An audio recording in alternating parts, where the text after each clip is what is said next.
नमस्कार दोस्तों, स्वागत है आपका स्टडी फॉर सिविल सर्विसेज में। यदि स्टडी फॉर सिविल सर्विसेज के छात्र हैं तो ये वाला टेलीग्राम जरूर ज्वाइन करके रखिए। यूट्यूब चैनल में हमारे साथ है तो भी ये वाला टेलीग्राम ज्वाइन करना बहुत ज्यादा जरूरी है। सारे नोटिफिकेशन, सारे अपडेट, सारे मोस्ट इंपोर्टेंट पिक्स, सारा रिवीजन सब कुछ यहाँ पे बताया जाता है। टेस्ट को ध्यान से अटेम्प्ट करिए और बताइए कितना स्कोर आपने किया है, कितने सही किए हैं टोटल क्वेश्चन में से। सभी लोग अपना अपना स्कोर जरूर कमेंट करिए। देखिए ये हमारा एससीएस डेली क्विज चैनल है, इसमें डेली क्विज होती है, बिल्कुल फ्री में, इसको जरूर ज्वाइन कर लीजिएगा। ये हमारा इंस्टाग्राम का पेज है, इसको जरूर फॉलो कर लीजिएगा। Study for civil dot services करके अगर आप इंस्टाग्राम में सर्च करेंगे तो आपको मिल जाएगा। वीडियो के डिस्क्रिप्शन में इसकी लिंक दी हुई। इसमें आप स्टोरी सेक्शन जरूर देखते रहा करिए, प्लस इसमें हाईलाइट्स आते रहते हैं और प्लस पोस्ट आती रहती है, इनको जरूर फॉलो करते रहिए।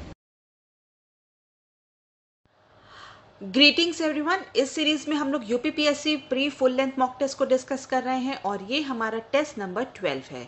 तो चलिए अब हम आज के क्वेश्चंस को डिस्कस करेंगे और पहला क्वेश्चन है, थ्योरी ऑफ अपॉर्चुनिटी कॉस्ट या फिर अवसर लागत का सिद्धांत जो है वो किसके द्वारा प्रतिपादित किया गया था।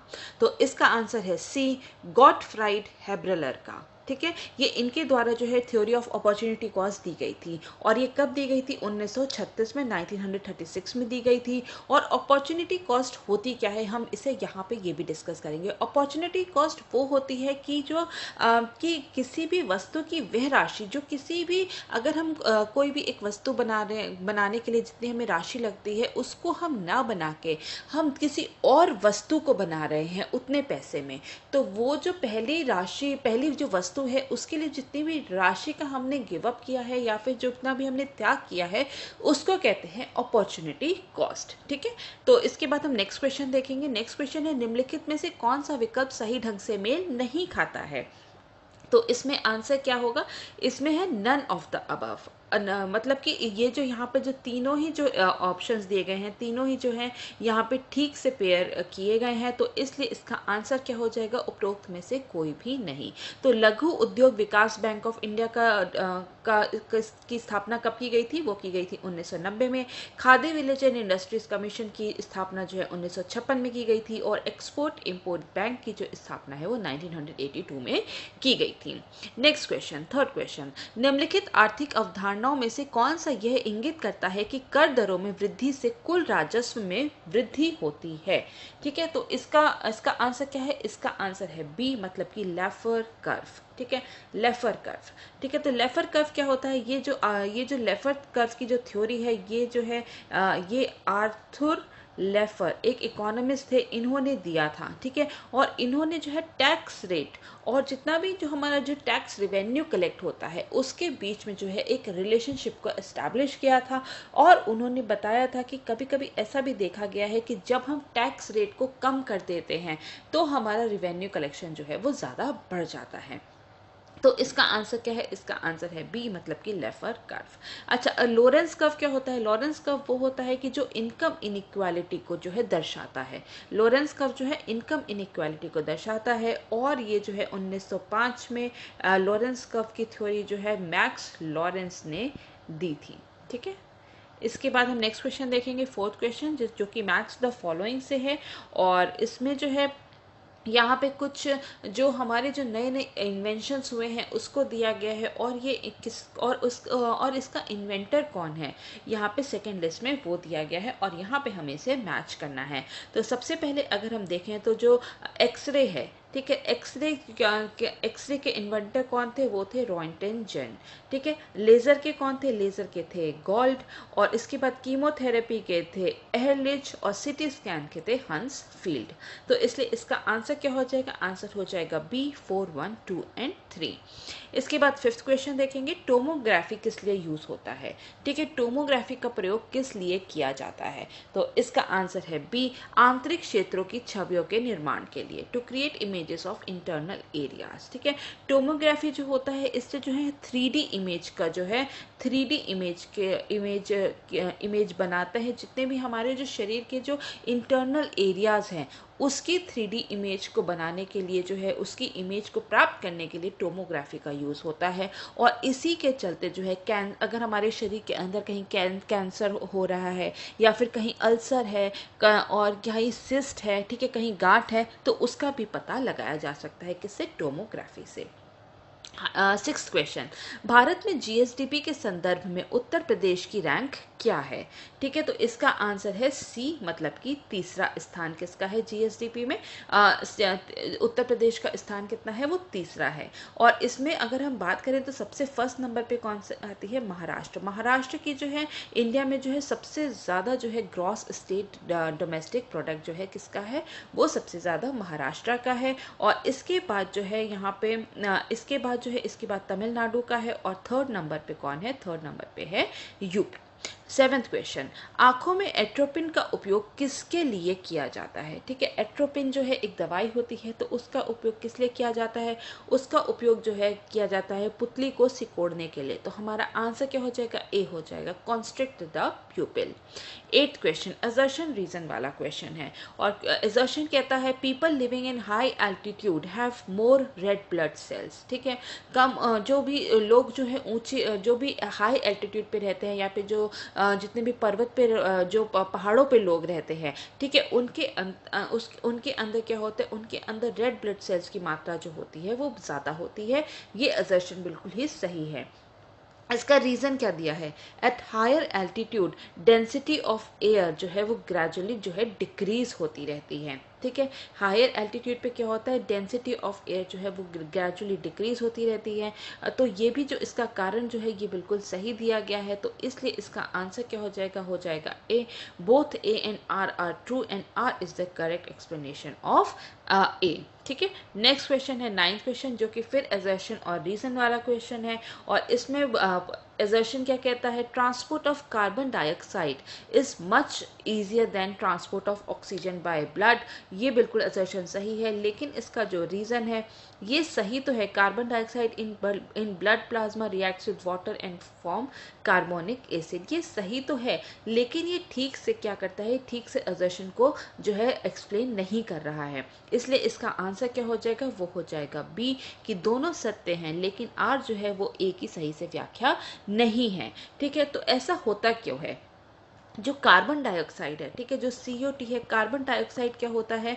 वो जो है पानी में जो है ज़्यादा घुलनशील होता है ऑक्सीजन के अगर कंपैरिजन में देखें। ठीक है, तो इसी कारण से क्या होता है? इसी कारण से जो है कार्बन डाइऑक्साइड जो है ब्लड में ट्रांसपोर्ट करना जो है वो ज़्यादा आसान होता है ऑक्सीजन के कंपैरिजन में, क्योंकि CO2 जो है वो ज़्यादा घुलनशील है पानी में। ठीक है, सो इसके बाद हम नेक्स्ट क्वेश्चन देखेंगे, 10th क्वेश्चन। और इसमें है कंसिडर द फॉलोइंग स्टेटमेंट्स। और इसमें हमें देखना है कि कौन कौन सी ये कैरेक्टरिस्टिक्स हैं या फिर अल नीनो की इसमें से कौन कौन सी विशेषताएं हैं। ठीक है, तो अगर हम पहले देखें जो अपवेलिंग, ठीक है, अपवेलिंग में वृद्धि होती है, तो ये गलत दिया हुआ है। अपवेलिंग में यहाँ पे वृद्धि नहीं होती है। इसके बाद क्या है? प्रशांत महासागर के क्षेत्र में व्यापारिक पवन का दुर्बल होना, ये सही है। समुद्री सतह के तापमान का असामान्य रूप से गर्म होना, ये भी सही है। भारतीय मानसून का दुर्बल पड़ना, ये भी सही है। तो आंसर हमारा क्या हो जाएगा? वो हो जाएगा डी। ये अपवेलिंग को एनहांस नहीं करता, अपवेलिंग को जो है वो कम करता है। ठीक है, इसके बाद हम नेक्स्ट क्वेश्चन देखेंगे, 11th क्वेश्चन। और यहाँ पे दिया है निम्नलिखित कथनों पर विचार करें, और हमें देखना है कि कौन से कथन जो है यहाँ पर सही दिए गए हैं। तो पहला स्टेटमेंट क्या है? पहला स्टेटमेंट है विश्व स्वास्थ्य संगठन द्वारा कोविड-19 प्रदर्शन सूचकांक जारी किया गया था। ठीक है, तो ये जो है यहाँ पे विश्व WHO द्वारा जो है ये इसको नहीं रिलीज किया गया था। इसको रिलीज किसके द्वारा किया गया था? एक ऑस्ट्रेलिया का जो है थिंक टैंक है, LOWY लोई इंस्टीट्यूट, ठीक है, उसके द्वारा जो है यहाँ पे कोविड-19 परफॉर्मेंस इंडेक्स को रिलीज किया गया था। तो फर्स्ट स्टेटमेंट जो है यहाँ पे गलत हो जाता है। सेकंड स्टेटमेंट, भारत इस सूचकांक में 86 स्थान पर है। ठीक है, तो यहाँ पे ये सही है। टोटल जो है 98 कंट्रीज को कंसिडर किया गया था और इंडिया की रैंक इसमें 86 आई थी।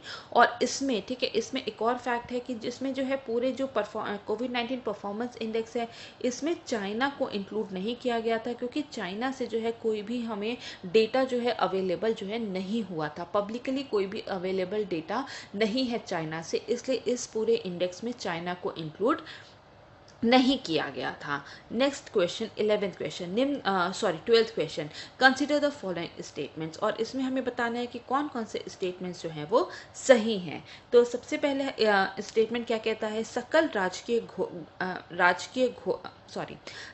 राजकोषीय घाटा 2012-13 के बाद से लगातार घट रहा है। ठीक है, तो ये स्टेटमेंट जो है यहाँ पर सही दी गई है। सेकेंड स्टेटमेंट क्या है कि केंद्र से राज्य सरकारों द्वारा लिए गए ऋण में पिछले कुछ वर्षों में वृद्धि हुई है। तो यहाँ पे ये स्टेटमेंट जो है यहाँ पर गलत दिया गया है। तो इसका आंसर क्या हो जाएगा, आंसर हो जाएगा ए। ठीक है, तो क्योंकि फर्स्ट स्टेटमेंट ही यहाँ पर केवल सही है। तो हाल ही में जो हमारी सेंट्रल गवर्नमेंट है, ठीक है, केंद्र सरकार ने जो है सरकारी कर्ज पर एक स्टेटस पेपर को जारी किया है, और उसमें जो है कई सारी जो है बातें बताई गई हैं, और उसकी की फाइंडिंग्स कुछ इस प्रकार से है कि जो सकल राजकोषीय घाटा जो है 2012-13 से ये जो है लगातार जो है घट रहा है। इसके बाद अगर हम सेकेंड की फाइंडिंग की बात करें तो जो शॉर्ट टर्म्स लोन होते हैं, ठीक है, जो शॉर्ट टर्म लोन होते हैं या फिर डेप्ट होते हैं, वो कहीं ना कहीं जो है बहुत हद तक जो है स्टेबलाइज हुए हैं, कि वो जो है वो एक सेफ लिमिट में पाए गए हैं शॉर्ट टर्म लोन्स। थर्ड की फाइंडिंग क्या है, थर्ड की फाइंडिंग है यहाँ पर कि जो भारत के पास जो बाहरी ऋण जो है, ठीक है, जो हम बाहर से जो ऋण लेते थे, जो लोन लेते थे, उसमें जो है बाहरी ऋण की जो हिस्सेदारी जो है वो बहुत ही ज़्यादा कम हुई है, और ज़्यादा से ज़्यादा इंडिया के जो गवर्नमेंट जो लोन लेती है वो निश्चित ब्याज दर पर, ठीक है, वो इंटरनल इंडिया के अंदर ही डोमेस्टिक रूट से ही जो है वो लोन ले रही है। ठीक है, और जिससे कि जो है बजट पर अस्थिर अंतर्राष्ट्रीय पूंजी बाजार और ब्याज दर की अस्थिरता के खिलाफ जो है ये रक्षा करता है। इसके बाद अगर हम फोर्थ देखें तो फोर्थ क्या कहता है कि राज्य सरकारों के सार्वजनिक ऋण में हिस्सेदारी जो है वो बढ़ गई है। जो पब्लिक डेप्ट है उसका हिस्सेदारी किसकी, स्टेट गवर्नमेंट्स की जो है वो बढ़ गई है, और ये उनके सकल घरेलू उत्पाद का लगभग 19.1% है। ठीक है, कितना है उनके जीएसडीपी का, 19.1% जो है वो जो है उनका जो है पब्लिक डेप्ट है, जितने भी स्टेट गवर्नमेंट्स हैं। अगर हम फिफ्थ फाइंडिंग की बात करें, जो सार्वजनिक ऋण के भीतर, ठीक है, जितना भी पब्लिक डेप्ट है, पब्लिक डेप्ट के भीतर सबसे ज़्यादा जो है उसमें मार्केट बोरोइंग जो है वो सबसे ज़्यादा इंक्रीज हुई है, और जो शेयर ऑफ डेप्ट taken from the national small saving fund जो है, जो कि स्मॉल सेविंग फंड से जो लोन लिया जाता है, उसमें जो है गिरावट देखी गई है, लेकिन जो है मार्केट बोरोइंग जो है उसका हिस्सा बहुत ही ज़्यादा है। ठीक है, तो ये इसके कुछ की फाइंडिंग्स थे। इसके बाद हम 13th क्वेश्चन को देखेंगे, और क्वेश्चन है, हाल ही में केंद्र सरकार ने राज्यों को ऋण सीमा बढ़ा दी है। अब राज्य अपने सकल राज्य घरेलू उत्पाद का कितना प्रतिशत ऋण के तौर पर ले सकते हैं। ठीक है, तो ये कितना बढ़ा के कर दिया गया है, इसको बढ़ाकर कितना कर दिया गया है, इसको कर दिया गया है 5%। तो आंसर क्या है, बी। अभी तक जो है जितनी भी स्टेट्स जो है वो अपने जीएसडीपी का केवल 3% जो है वो जो है ले सकती थी, लेकिन अब इसको बढ़ाकर जो है वो 5% का कर दिया गया है। कई सारे तरह के रिफॉर्म्स लाने हैं, और कोरोना के बाद जो है बहुत ज़्यादा जो है टैक्स रिवेन्यू की जो रिवेन्यू कलेक्शन जो है वो बहुत ज़्यादा डाउन हुआ है। इसी के चलते जो है यहाँ पर जो है बोरोइंग लिमिट जो है वो बढ़ा दी गई है। इसके बाद हम 14th क्वेश्चन देखेंगे, consider the following statements about regional rural banks. ठीक है, रीजनल रूरल बैंक्स, क्षेत्रीय ग्रामीण बैंकों के बारे में निम्नलिखित कथनों पर हमें विचार करना है, और हमें देखना है कि कौन कौन से स्टेटमेंट्स या फिर कथन यहाँ पर सही दिए गए हैं। तो यहाँ पर अगर हम बात करें तो नरसिम्हन समिति के सिफारिश पर क्षेत्रीय ग्रामीण बैंकों की स्थापना की गई थी, ये यहाँ पे सही स्टेटमेंट दिया गया है। सेकंड स्टेटमेंट जो है, उन्हें नाबार्ड द्वारा विनियमित और इसी संस्थान द्वारा इसका पर्यवेक्षण भी किया जाता है। तो यहाँ पे ये स्टेटमेंट जो है यहाँ पर गलत दिया गया है। और थर्ड स्टेटमेंट भी सही है, क्षेत्रीय ग्रामीण बैंक कॉल या नोटिस मनी मार्केट तक पहुँच सकते हैं। तो आंसर क्या हो जाएगा, आंसर हो जाएगा हमारा सी, मतलब कि केवल फर्स्ट और थर्ड स्टेटमेंट जो है यहाँ पर सही हैं। ठीक है, अब हम रीजनल रूरल बैंक्स की बात करें तो इसको जो है रीजनल रूरल बैंक एक्ट 1976 के तहत जो है इनको जो है सेटअप किया गया था। और जो आरआरबीज हैं, ठीक है, जो रीजनल रूरल बैंक है, इनको रेगुलेट कौन करता है, इनकी अगर हम रेगुलेशन की बात करें, रेगुलेट कौन करता है, इनको आरबीआई करता है, लेकिन इनको सुपरवाइज कौन करता है, इनको सुपरवाइज जो है वो नाबार्ड करता है। ठीक है, तो यहाँ पे ये चीज़ बहुत ध्यान देने वाली बात है कि इस जो रीजनल रूरल बैंक है, इनको रेगुलेट तो रिजर्व बैंक ऑफ इंडिया करता है, लेकिन इनको सुपरवाइज जो है वो कौन करता है, वो नाबार्ड करता है। और आरआरबी जो है वो जॉइंटली ओन करते हैं। कौन कौन जो करते हैं, आरआरबी को जॉइंटली ओन कौन करते हैं, सेंट्रल गवर्नमेंट करती है, स्टेट गवर्नमेंट करती है, और जो भी स्पॉन्सर्ड बैंक होता है, ठीक है, स्पॉन्सर्ड बैंक होता है, वो जो है इन तीनों की इसमें हिस्सेदारी होती है, जिसमें कि जो सेंट्रल गवर्नमेंट की हिस्सेदारी कितनी होती है, वो 50% की होती है, स्टेट गवर्नमेंट की हिस्सेदारी जो है वो 15% की होती है, और जो स्पॉन्सर्ड बैंक होता है उसकी हिस्सेदारी कितनी होती है, वो 35% की यहाँ पर होती है। नेक्स्ट क्वेश्चन इज 15th, और यहाँ पर है निम्नलिखित कथनों पर विचार करें, और हमें देखना है कि कौन कौन से स्टेटमेंट जो है यहाँ पर सही दिए गए हैं। तो पहला स्टेटमेंट है, पिछड़ा वर्ग के राष्ट्रीय आयोग की स्थापना 123 संवैधानिक संशोधन अधिनियम द्वारा की गई थी। ये सही दिया गया है। उपरोक्त आयोग केवल अन्य पिछड़ा वर्ग सूची से जाति को शामिल करने या बहिष्कृत करने की सिफारिश कर सकता है।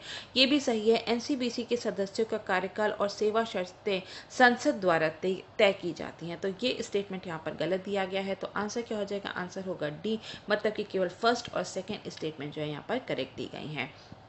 16th क्वेश्चन, निम्नलिखित कथनों पर हमें विचार करना है और देखना है कि कौन कौन से स्टेटमेंट्स जो है वो ट्रू है, करेक्ट हैं। तो सबसे पहले स्टेटमेंट क्या है कि केंद्रीय गृह मंत्रालय के तहत भारतीय भाषा संस्थान काम करता है। ठीक है, तो जो है ये जो भारतीय भाषा संस्थान है ये केंद्रीय गृह मंत्रालय नहीं, ये मिनिस्ट्री ऑफ होम अफेयर्स के अंतर्गत नहीं, ये मिनिस्ट्री ऑफ एजुकेशन के अंदर जो है ये काम करती है। तो फर्स्ट स्टेटमेंट जो है यहाँ पे गलत हो गया है। सेकेंड स्टेटमेंट क्या है, भारतीय संविधान का भाग 17th आधिकारिक भाषा से संबंधित है, ये बिल्कुल सही दिया गया है। तो आंसर क्या हो जाएगा, आंसर हो जाएगा बी, मतलब कि केवल सेकेंड स्टेटमेंट जो है यहाँ पर सही दिया गया है। इसके बाद हम देखेंगे 17th क्वेश्चन, और 17th क्वेश्चन कहता है निम्नलिखित कथनों पर विचार करें, और हमें देखना है कि कौन कौन से स्टेटमेंट जो है वो यहाँ पर सही दिए गए हैं। तो पहला स्टेटमेंट है, भारत का प्रथम मल्टी मॉडल लॉजिस्टिक पार्क जो है असम में स्थापित किया जा रहा है। ये बिल्कुल सही स्टेटमेंट है। ये असम के जोगी होपा में जो है यहाँ पर जो है मल्टी मॉडल लॉजिस्टिक पार्क को जो है यहाँ पर स्थापित किया जा रहा है। सेकेंड स्टेटमेंट, इसे सागरमाला परियोजना के तहत विकसित किया जाएगा। ठीक है, तो इसे सागरमाला परियोजना के तहत नहीं, इसे भारतमाला प्रोजेक्ट के अंतर्गत जो है इसको जो है विकसित किया जा रहा है, जिसमें कि जो है यहाँ पर जो है डायरेक्ट एयर, रेल और रोड एंड वाटर कनेक्टिविटी लोगों को मिलेगी। इसके बाद हम देखेंगे 18th क्वेश्चन, हाल ही में दूसरी किसान रेल किन स्थानों के बीच जो है शुरू की गई थी। तो अभी जो है हाल ही में दूसरी किसान रेल जो है उसको चलाई गई थी, तो वो कौन से दो जगहों के बीच में जो है उसको शुरू किया गया था, तो वो है अनंतपुर से लेकर नई दिल्ली तक। ठीक है, इसके पहले जो अगर हम देखें तो पहली जो किसान रेल थी वो जो है देवलाली, ठीक है, देवलाली से जो कि महाराष्ट्र में है, यहाँ से लेके दानापुर बिहार तक जो है वो चलाई गई थी, दानापुर बिहार तक चलाई गई थी। लेकिन जो सेकेंड किसान रेल है ये कहाँ, ये अनंतपुर से लेके जो है नई दिल्ली तक जो है चलाई गई है, और ये हम कह सकते हैं जो साउथ इंडिया की ये जो है पहली किसान रेल होगी। 19th क्वेश्चन को हम देखेंगे। 19th क्वेश्चन है, यहाँ पे नेशनल वाटरवे दिए गए हैं और वो कौन से रिवर पे बनाए गए हैं हमें ये बताना है। तो सबसे पहले अगर हम देखें कि एक सेकेंड, सबसे पहले अगर हम देखें कि जो नेशनल वाटरवे 2 है, ठीक है, नेशनल वाटरवे 2 जो है वो किस पर है, वो ब्रह्मपुत्रा पे है, और ये जो है धुबरी से लेके सदिया तक जो है कनेक्टिविटी प्रदान करता है। नेशनल वाटरवे 4 जो है वो किस पर है, वो गोदावरी नदी पर है। ठीक है, तो ये जो है ये काकीनाडा से लेके पुडुचेरी तक जो है यहाँ पे कनेक्टिविटी को प्रदान करता है। नेशनल वाटरवे 5 जो है वो ब्राह्मणी नदी पर है, और ये जो है यहाँ जियोन खाली से लेके तालचेर तक जो है इसकी कनेक्टिविटी को प्रदान करता है। और जो नेशनल वाटरवे 6 है वो बराक रिवर पे है, और ये लखीमपुर से लेके भंगा तक जो है यहाँ पे कनेक्टिविटी प्रदान करता है। तो आंसर क्या हो जाएगा, हमारा डी हो जाएगा 4, 2, 3 एंड 1। 20th क्वेश्चन, ठीक है, प्राप्य एक्सचेंज ऑफ इंडिया लिमिटेड के बारे में निम्नलिखित में से कौन सा कथन जो है वो सही नहीं है। ठीक है, तो यहाँ पे आंसर क्या है, आंसर है ये सिडबी और बीएसई का संयुक्त उपक्रम था। ठीक है, तो ये सिडबी और बीएसई का जो है यहाँ पे जो है ये संयुक्त वो नहीं था, ये जॉइंट वेंचर किसका है, ये सिडबी और जो है small industries development bank of India and NSC का जॉइंट वेंचर था। ठीक है, एनएससी के साथ जो है receivable exchange of India limited को जो है स्थापित किया था। कब किया था, वर्ष 2016 में किया था। और इसकी जितनी भी गाइडलाइंस होती हैं, ठीक है, इसकी जितनी भी receivable exchange of India limited की जितनी भी गाइडलाइंस होती हैं उसको निर्धारित कौन करता है, उसको निर्धारित करता है reserve bank of India. Next question देखेंगे, 21st क्वेश्चन, निम्नलिखित कथनों पर विचार करें और हमें देखना है कि कौन से कथन जो है यहाँ पर सही दिए गए हैं। तो पहला क्या है, भारत दुनिया में कोयले का सबसे बड़ा आयातक देश है। ठीक है, तो ये सबसे बड़ा इंपोर्टर नहीं है, सेकंड लार्जेस्ट इंपोर्टर है इंडिया कोल का। ठीक है, कोयले का। और बाकी दोनों स्टेटमेंट जो है यहाँ पर सही दी गई हैं, तो आंसर क्या हो जाएगा, आंसर हो जाएगा बी, मतलब कि केवल 2 और 3 स्टेटमेंट जो है यहाँ पर सही दिए गए हैं। इसके बाद हम 22nd क्वेश्चन को देखेंगे और ये कहता है निम्नलिखित कथनों पर विचार करें और हमें देखना है कि कौन से स्टेटमेंट जो है यहाँ पे करेक्ट है। तो पहला स्टेटमेंट है, हाल ही में ऊर्जा संक्रमण सूचकांक विश्व आर्थिक मंच द्वारा जारी किया गया था। ये सही स्टेटमेंट है। भारत उपरोक्त सूचकांक में 74वें स्थान पर है, ये भी सही दिया गया है। तो आंसर क्या हो जाएगा, सी हो जाएगा। दोनों ही स्टेटमेंट यहाँ पर सही दिए गए हैं। नाट्य शास्त्र किसकी रचना है, ठीक है, तो वो किसकी रचना है, ये है ए भरत मुनि की। ठीक है, भरत मुनि की रचना है नाट्य शास्त्र।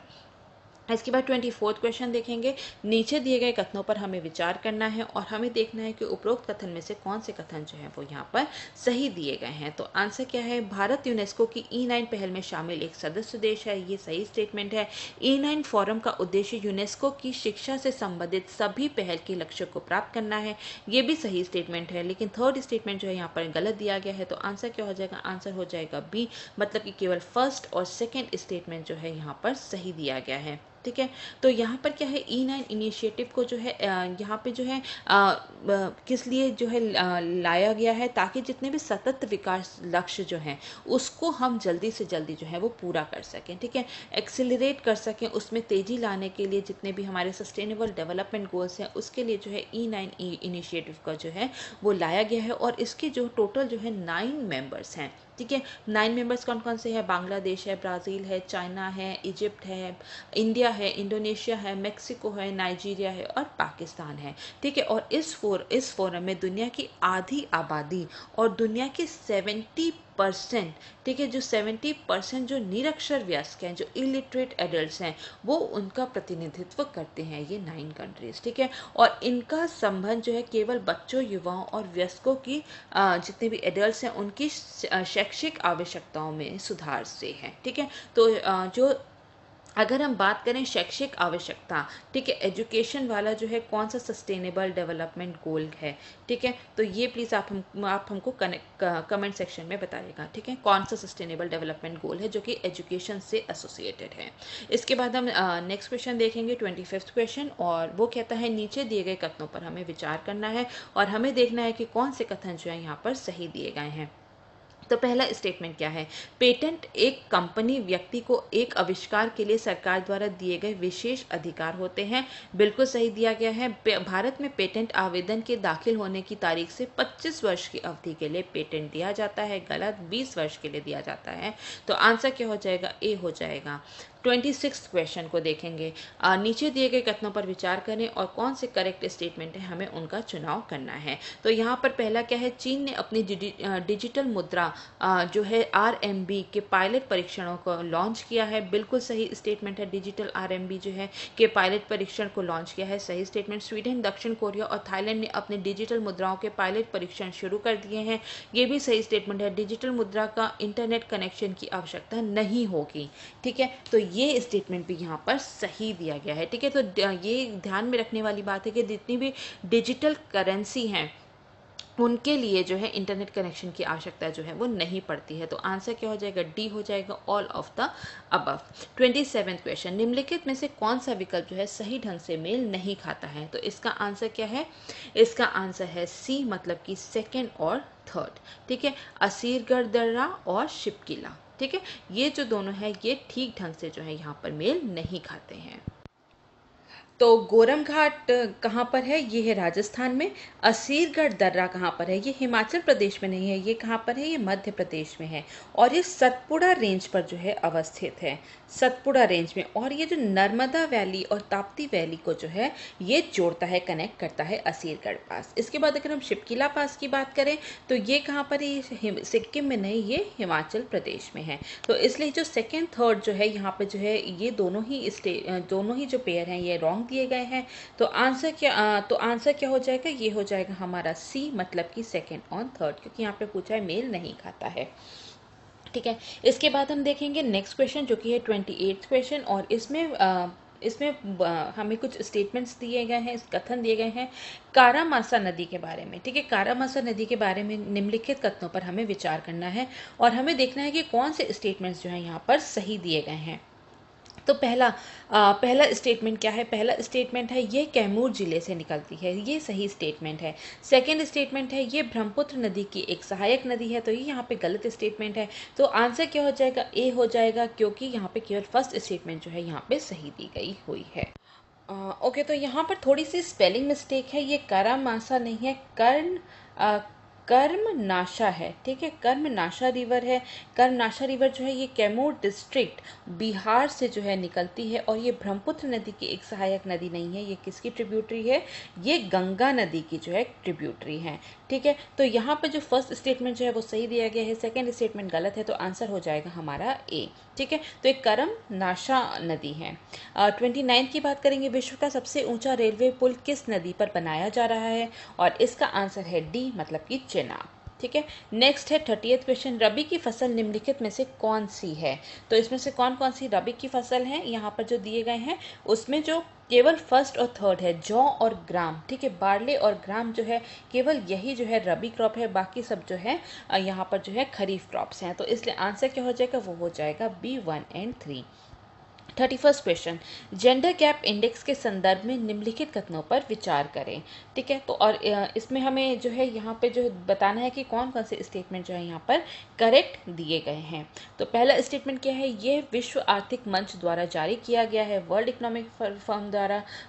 इकोनॉमिक फोरम द्वारा जो है इसको जो है रिलीज किया जाता है, ये सही स्टेटमेंट है। भारत के प्रदर्शन में सभी मापदंडों में गिरावट आई है। ठीक है, तो यहाँ पे जो है सारे मापदंडों में जो है गिरावट नहीं आई है अगर भारत के प्रदर्शन की हम बात करें तो। ठीक है, तो जितने भी पैरामीटर्स थे सब में तो गिरावट देखने को मिली है, लेकिन एजुकेशनल अटेनमेंट, ठीक है, एजुकेशनल अटेनमेंट में जो है यहाँ पे हमें गिरावट देखने को नहीं मिली है। तो इसलिए सेकेंड स्टेटमेंट जो है यहाँ पे गलत है। थर्ड स्टेटमेंट की बात करेंगे, भारत पिछले स्थान के मुकाबले 28 स्थान फिसल गया है, ये एकदम सही स्टेटमेंट है। और फोर्थ स्टेटमेंट जो है, भारत दक्षिण एशिया में सबसे खराब प्रदर्शन करने वाला देश बन गया है, तो ये स्टेटमेंट भी यहाँ पर गलत है। ठीक है, तो यहाँ पे सबसे खराब नहीं, थर्ड वर्स्ट जो प्रदर्शन किया है वो किसने किया है? वो इंडिया का है यहाँ पे, अगर हम साउथ एशिया की बात करें तो। ठीक है, और इंडिया की रैंक जो थी इस साल कितनी थी? इस साल जो है इंडिया की रैंक कितनी थी? वो थी 148। ठीक है, 2021 में। लेकिन अगर हम यही 2020 की बात करें, ठीक है, 2020 की बात करें तो इसकी रैंक कितनी थी? 112 थी। तो ये 28 जो है वो फिसल गया है, 28 पॉइंट जो है, 28 रैंक जो है वो फिसल गया है इंडिया। तो यहाँ पर जो है केवल फर्स्ट और थर्ड स्टेटमेंट जो है यहाँ पर सही दी गई है, इसलिए आंसर हो जाएगा यहाँ पर इसका बी। 32nd क्वेश्चन की बात करेंगे अब हम। 32nd क्वेश्चन कहता है, इको और बाइफ्रोस्ट किन की एक पहल है? ठीक है, इको और बाइफ्रोस्ट जो है वो किन की पहल है? ये पहल है गूगल और फेसबुक की। ठीक है, तो आंसर क्या हो जाएगा? ये आंसर हो जाएगा 3। और ये क्या है? ये समुद्र के नीचे बिछाई जाने वाली इंटरनेट केबल है जो अमेरिका को सिंगापुर और इंडोनेशिया से जोड़ेंगे। ठीक है, तो ये अंडर सी इंटरनेट केबल्स जो हैं इनको बनाया जा रहा है, किसके द्वारा? गूगल और फेसबुक का ये एक पहल है। 33rd क्वेश्चन को देखेंगे, निम्नलिखित कथनों पर विचार करें और हमें देखना है कि कौन से स्टेटमेंट जो है यहाँ पर करेक्ट दिए गए हैं। तो करेक्ट दिए गए हैं। तो पहला स्टेटमेंट क्या कहता है, भारतीय संविधान में अनुच्छेद 244A को 42nd कॉन्स्टिट्यूशनल अमेंडमेंट द्वारा जोड़ा गया था। ठीक है, तो ये स्टेटमेंट जो है यहाँ पर गलत दिया गया है, क्योंकि इसे 42nd कॉन्स्टिट्यूशनल अमेंडमेंट एक्ट नहीं, 22nd कॉन्स्टिट्यूशनल अमेंडमेंट एक्ट 1969 से जो है इसको जोड़ा गया है। और ये क्या कहता है, ये 244A जो आर्टिकल है ये किसके बारे में है, ये 244A जो है ये कुछ आदिवासी क्षेत्र जो कि असम में है, ठीक है, उनमें जो है ऑटोनॉमस स्टेट या फिर स्वायत्त राज्य के निर्माण की अनुमति देता है। तो ये असम से रिलेटेड है। तो सेकेंड स्टेटमेंट क्या है, अनुच्छेद 244A केवल असम के कुछ आदिवासी क्षेत्रों में स्वायत्त राज्य के निर्माण की अनुमति देता है। ये स्टेटमेंट बिल्कुल ठीक है, क्योंकि केवल ये असम से रिलेटेड है। असम में जो है कुछ ट्राइबल एरियाज ऐसे हैं जहाँ पे कि ऑटोनॉमस स्टेट को क्रिएट करने की जो है यहाँ पे परमिशन देता है आर्टिकल 244A। ठीक है, तो इसलिए यहाँ पे सेकेंड स्टेटमेंट जो है सही है। तो आंसर क्या हो जाएगा, वो हो जाएगा यहाँ पर बी। 34th क्वेश्चन की बात करेंगे, जैव विविधता विरासत स्थल के बारे में निम्नलिखित कथनों पर विचार करें और हमें देखना है कि कौन कौन से स्टेटमेंट जो है यहाँ पर सही दिए गए हैं। तो पहला स्टेटमेंट है, राज्य सरकार स्थानीय अधिकारियों के परामर्श से जैव विविधता विरासत स्थल घोषित कर सकती है। ये एकदम सही स्टेटमेंट है कि स्टेट गवर्नमेंट जो है अगर वो कोई भी जो है बायोडाइवर्सिटी हेरिटेज साइट को जो है डिक्लेयर कर सकती है अगर वो लोकल अथॉरिटी से कंसल्ट कर ले। तो ये स्टेटमेंट यहाँ पर सही दी गई है। सेकेंड स्टेटमेंट है, जैव विविधता विरासत स्थल का निर्माण स्थानीय लोगों की प्रचलित प्रथाओं और उपयोगों पर प्रतिबंध लगाता है। तो यहाँ पर जो सेकेंड स्टेटमेंट है ये यहाँ पर गलत दिया गया है। तो आंसर क्या हो जाएगा, वो हो जाएगा ए।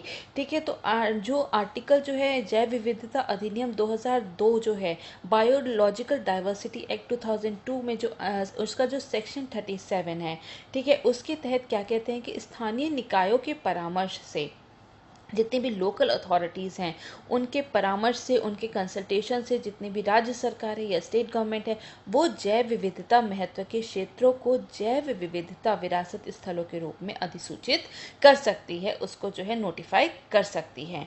और जो BHS है, ठीक है, BHS जो है वो क्या होता है, बायोडाइवर्सिटी हेरिटेज साइट्स जो होता है उसका निर्माण जो है स्थानीय लोगों की प्रचलित, वहाँ की जितने भी जो स्थानीय लोग हैं अगर उनकी कोई प्रथाएं होती हैं या फिर उनके जो है उपयोग करती हैं वो जिस तरीके से उस हेरिटेज साइट का, उस पर किसी भी प्रकार का जो है प्रतिबंध नहीं लगाया जा सकता है अगर उस साइट को जो है बायोडाइवर्सिटी हेरिटेज साइट्स के रूप में अगर घोषित किया जाता है, नोटिफाई किया जाता है।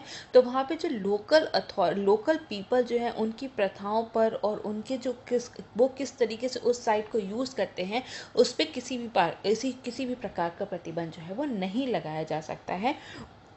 और जब तक कि स्वेच्छा से उनके द्वारा ये निर्णय नहीं लिया जाता, जब तक कि लोकल पीपल जो है वो खुद से नहीं उसके लिए कोई भी कदम उठाते हैं, तब तक जो है उस पर किसी भी प्रकार का प्रतिबंध नहीं लगाया जा सकता है। 35th क्वेश्चन देखेंगे, निम्नलिखित कथनों पर विचार करें और जो हमें देखना है कि कौन कौन से स्टेटमेंट जो है सही नहीं है, ठीक है, नॉट करेक्ट। ठीक है, तो इस पर हमें ध्यान रखना है। और पहला स्टेटमेंट क्या है, भारत को 2005 में कुष्ठ रोग मुक्त जो है घोषित कर दिया गया था। ये जो है बिल्कुल सही स्टेटमेंट है। हाल ही में उत्तराखंड ने राष्ट्रीय स्वास्थ्य मिशन के तहत कुष्ठ उन्मूलन के लिए डोर टू डोर अभियान शुरू किया है। ठीक है, तो ये स्टेटमेंट जो है गलत है। ये उत्तराखंड ने, ये हिमाचल प्रदेश ने जो है डोर टू डोर मिशन जो है इसको चालू किया है जिससे कि लेप्रेसी को जो है या कुष्ठ रोग को जो है पूरी तरीके से एलिमिनेट कर दिया जा सके। तो यहाँ पर आंसर क्या होगा, आंसर होगा बी, क्योंकि यहाँ पे पूछा है कि कौन सी स्टेटमेंट सही नहीं है, तो केवल सेकेंड स्टेटमेंट सही नहीं है। तो आंसर क्या हो जाएगा, वो हो जाएगा बी। 36 क्वेश्चन, निम्नलिखित में से कौन सा विकल्प सही रूप से मेल खाता है। ठीक है, तो यहाँ पर अगर हम देखें तो ऑयल ऑफ मेरबेन जो है नाइट्रोबेंजीन होता है, विट्रियोल का तेल जो होता है वो क्या होता है, वो सल्फ्यूरिक एसिड होता है, और ऑयल ऑफ विंटरग्रीन क्या होता है, मिथाइल सैलिसिलेट होता है। तो यहाँ पे जो है ये जो तीनों ही ऑप्शंस, तीनों ही पेयर हैं ये सही से दिए गए हैं। तो आंसर हो जाएगा हमारा D, that all of the above are correct. 37th question, IPL 2021 का अंतिम मैच कहाँ पर आयोजित किया जाएगा? ठीक है, अब तो ये क्या, अब तो जो है पूरा ही पोस्टपोन हो गया है, डेफर हो गया है, लेकिन जो अंतिम मैच जो होना था वो कहाँ पर आयोजित होना था? वो होना था डी, नरेंद्र मोदी स्टेडियम अहमदाबाद में। ठीक है, तो इसका आंसर है D, Narendra Modi stadium Ahmedabad. 38 question को अब हम देखेंगे और 38 क्वेश्चन कहता है निम्नलिखित कथनों पर विचार करें और कौन कौन से स्टेटमेंट करेक्ट हैं उनका आप चुनाव करिए। तो पहला स्टेटमेंट क्या है? पहला स्टेटमेंट है रेड राइस असम के में किसी भी रासायनिक उर्वरक का उपयोग किए बिना ही उगाया जाता है। ठीक है, तो इसमें कोई किसी भी प्रकार का जो है केमिकल फर्टिलाइजर जो है वो यूज़ नहीं किया जाता है। इसमें लौह तत्व की उपस्थिति के कारण इसका रंग लाल होता है, ये भी यहाँ पे स्टेटमेंट सही है।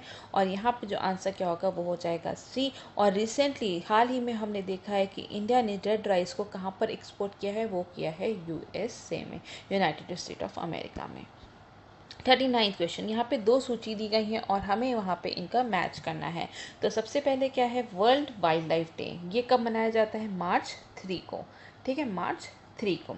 इसके बाद हम देखेंगे इसके बाद है ज़ीरो डिस्क्रिमिनेशन डे। ठीक है, तो ये कब मनाया जाता है? March 1 को। वर्ल्ड वाटर डे जो है ये मनाया जाता है March 22 को। और वर्ल्ड ट्यूबरक्यूलोसिस डे जो है वो March 24 को मनाया जाता है। तो आंसर हो जाएगा हमारा सी, 4, 1, 2 एंड 3। इसके बाद 40th क्वेश्चन, डायबिटीज़ इंसिपिडस किसकी कमी के कारण होता है? तो इसका आंसर है बी, मतलब कि वैसोप्रेसिन के कारण जो है डायबिटीज़ इंसिपिडस जो होता है। ठीक है, वैसोप्रेसिन के कारण होता है। यहाँ पे इंसुलिन नहीं होगा, वैसोप्रेसिन है, प्लीज़ इसको ज़रूर से गौर कर लीजिएगा। 41st क्वेश्चन, ठीक है, पोस्टमार्सबर्ग निम्नलिखित में से किस खनिज के लिए प्रसिद्ध है? पोस्टमार्सबर्ग, ठीक है, तो ये कौन से खनिज के लिए प्रसिद्ध है? ये है ए, मतलब कि मैंगनीज के लिए जो है ये एक बहुत अच्छी जो है ये साइट है जहाँ पे कि मैंगनीज जो है पाया जाता है। इसके बाद हम 42nd क्वेश्चन को देखेंगे और इसमें है निम्नलिखित विकल्पों का सही से हमें मिलान करना है। ठीक है, तो यहाँ पे डैम दिए गए हैं और कौन से रिवर पे हैं हमें उससे जो है यहाँ पे मैच करना है। तो इसका तो ये जो है यहाँ पे अगर हम ओवन डैम देखें तो ओवन डैम किस पे बना हुआ है? वो नील नदी पर बना हुआ है। और इंगा डैम किस पे बनाया गया है? वो ज़ायरे नदी पे बनाया गया है। रोजरस डैम जो है वो ब्लू नाइल पे और कोबोरा बसा डैम जो है वो ज़ैम्बेज़ी नदी पर बनाया गया है। तो आंसर हमारा हो जाएगा डी, 2, 4, 1 एंड 3। 43rd क्वेश्चन, निम्नलिखित में से कौन कौन से देश काला सागर के साथ सीमा बनाते हैं? ठीक है, तो अगर हम काला सागर ब्लैक सी की बात करें तो इससे जो है 6 कंट्रीज़, ठीक है, 6 कंट्रीज़ जो है यहाँ पर जो है उससे जो है बॉर्डर बनाती हैं। और वो 6 कंट्रीज़ कौन सी हैं? बल्गेरिया है, ठीक है, इसमें बल्गेरिया है, रोमानिया है, रशिया है, ठीक है, जो कि इसमें यहाँ पे ऑप्शन में नहीं दिया हुआ है, तो एक है वही रशिया। फिर आते हैं यूक्रेन, ठीक है, यूक्रेन भी बनाता है। और इसके बाद टर्की और जॉर्जिया, ठीक है, तो यहाँ पे क्या हो गया? 1, 3, 4, 5 एंड 6, 1, 3, 4, 5 एंड 6 का ऑप्शन में वो है सी में। तो यहाँ पे आंसर क्या हो जाएगा? सी हो जाएगा। मोल्दोवा से जो है जो ब्लैक सी है वो सीमा अपना नहीं बनाता है, ये रशिया से बनाता है। टोटल 6 कंट्रीज से ब्लैक सी जो है वो अपनी बॉर्डर बनाता है। 44th क्वेश्चन को देखेंगे, निम्नलिखित कथनों पर विचार करें और उसमें से करेक्ट आंसर को हमें चुनना है। ठीक है, तो पहला क्या है? बेरिंग स्ट्रेट आर्कटिक महासागर और प्रशांत महासागर को आपस में मिलाती है। ये बिल्कुल ही सही स्टेटमेंट है। ठीक है, और बाकी जो दोनों ही ऑप्शन है यहाँ पे ये जो है दोनों गलत दिए गए हैं। तो आंसर क्या हो जाएगा? वो हो जाएगा ए। ठीक है, अब पहले हम बात करेंगे स्ट्रेट ऑफ जिब्राल्टर की। स्ट्रेट ऑफ जिब्राल्टर जो होता है ये किसको कनेक्ट करता है? ये कनेक्ट करता है मेडिटेरेनियन सी और अटलांटिक ओशन को, पैसिफिक ओशन को नहीं, ये अटलांटिक ओशन को जो है ये जो है कनेक्ट करता है और सेपरेट करता है अफ्रीका और यूरोप को आइबेरियन पेनिनसुला के थ्रू। ठीक है, अफ्रीका और यूरोप को, अफ्रीका में भी अगर हम बात करें, ठीक है, अफ्रीका में भी अगर हम बात करें तो मोरक्को, और यूरोप में अगर हम बात करें तो यूरोप को जो है अगर हम बात करें तो सेपरेट किससे करता है? आइबेरियन पेनिनसुला से। ठीक है, आइबेरियन पेनिनसुला से। इसके बाद हम नेक्स्ट बात करेंगे गोल्डन गेट से। ठीक है, तो गोल्डन गेट जो है ये किसको? पैसिफिक ओशियन और सैन फ्रांसिस्को को जो है आपस में कनेक्ट करता है गोल्डन गेट। ठीक है, और जो मैगेलन स्ट्रेट है, ठीक है, ये यहाँ पे दिया नहीं हुआ है लेकिन मैं एक्स्ट्रा इन्फॉर्मेशन यहाँ पे बता देते हैं। मैगेलन स्ट्रेट जो है, ठीक है, मैगेलन स्ट्रेट जो है ये अटलांटिक और पैसिफिक ओशन को जो है, अटलांटिक और पैसिफिक ओशन को जो है यहाँ पे कनेक्ट करता है मैगेलन स्ट्रेट, ठीक है। इसके बाद हम देखेंगे 45th क्वेश्चन, और 45th क्वेश्चन कहता है निम्नलिखित कथनों पर हमें विचार करना है और हमें देखना है कि कौन से स्टेटमेंट जो है यहाँ पर सही से दिए गए हैं। तो पहला स्टेटमेंट क्या है, ethanol blended petrol program was launched in 2003, ठीक है, तो ये स्टेटमेंट यहाँ पर सही दिया गया है। और सेकंड स्टेटमेंट है भारत सरकार ने वर्ष 2022 तक पेट्रोल के 20% बायो एथनॉल सम्मिश्रण का लक्ष्य रखा है। तो यहाँ पर जो है, यहाँ पर ये जो है जो सेकंड स्टेटमेंट है गलत है, क्योंकि 2022 तक 10% का लक्ष्य रखा गया है और 2030 तक जो है 20% का लक्ष्य रखा गया है। तो आंसर क्या हो जाएगा, वो हो जाएगा ए। 46 क्वेश्चन, निम्नलिखित में से कौन नक्शबंदिया कुल से नहीं जुड़ा गया है। देखिए, नक्शबंदिया ऑर्डर से इसमें से कौन जो है वो नहीं जुड़ा हुआ है, कौन जो है एसोसिएटेड नहीं है। तो इसका आंसर है बी, मतलब कि दारा शिकोह, ठीक है। जो दारा शिकोह थे वो कौन से सिलसिला से जो है एसोसिएटेड थे, वो कदरिया सूफी सिलसिला से, ठीक है, कदरिया सूफी सिलसिला से जो है या फिर कदरिया सूफी ऑर्डर से जो है ये जुड़े हुए थे, दारा शिकोह बी, ठीक है।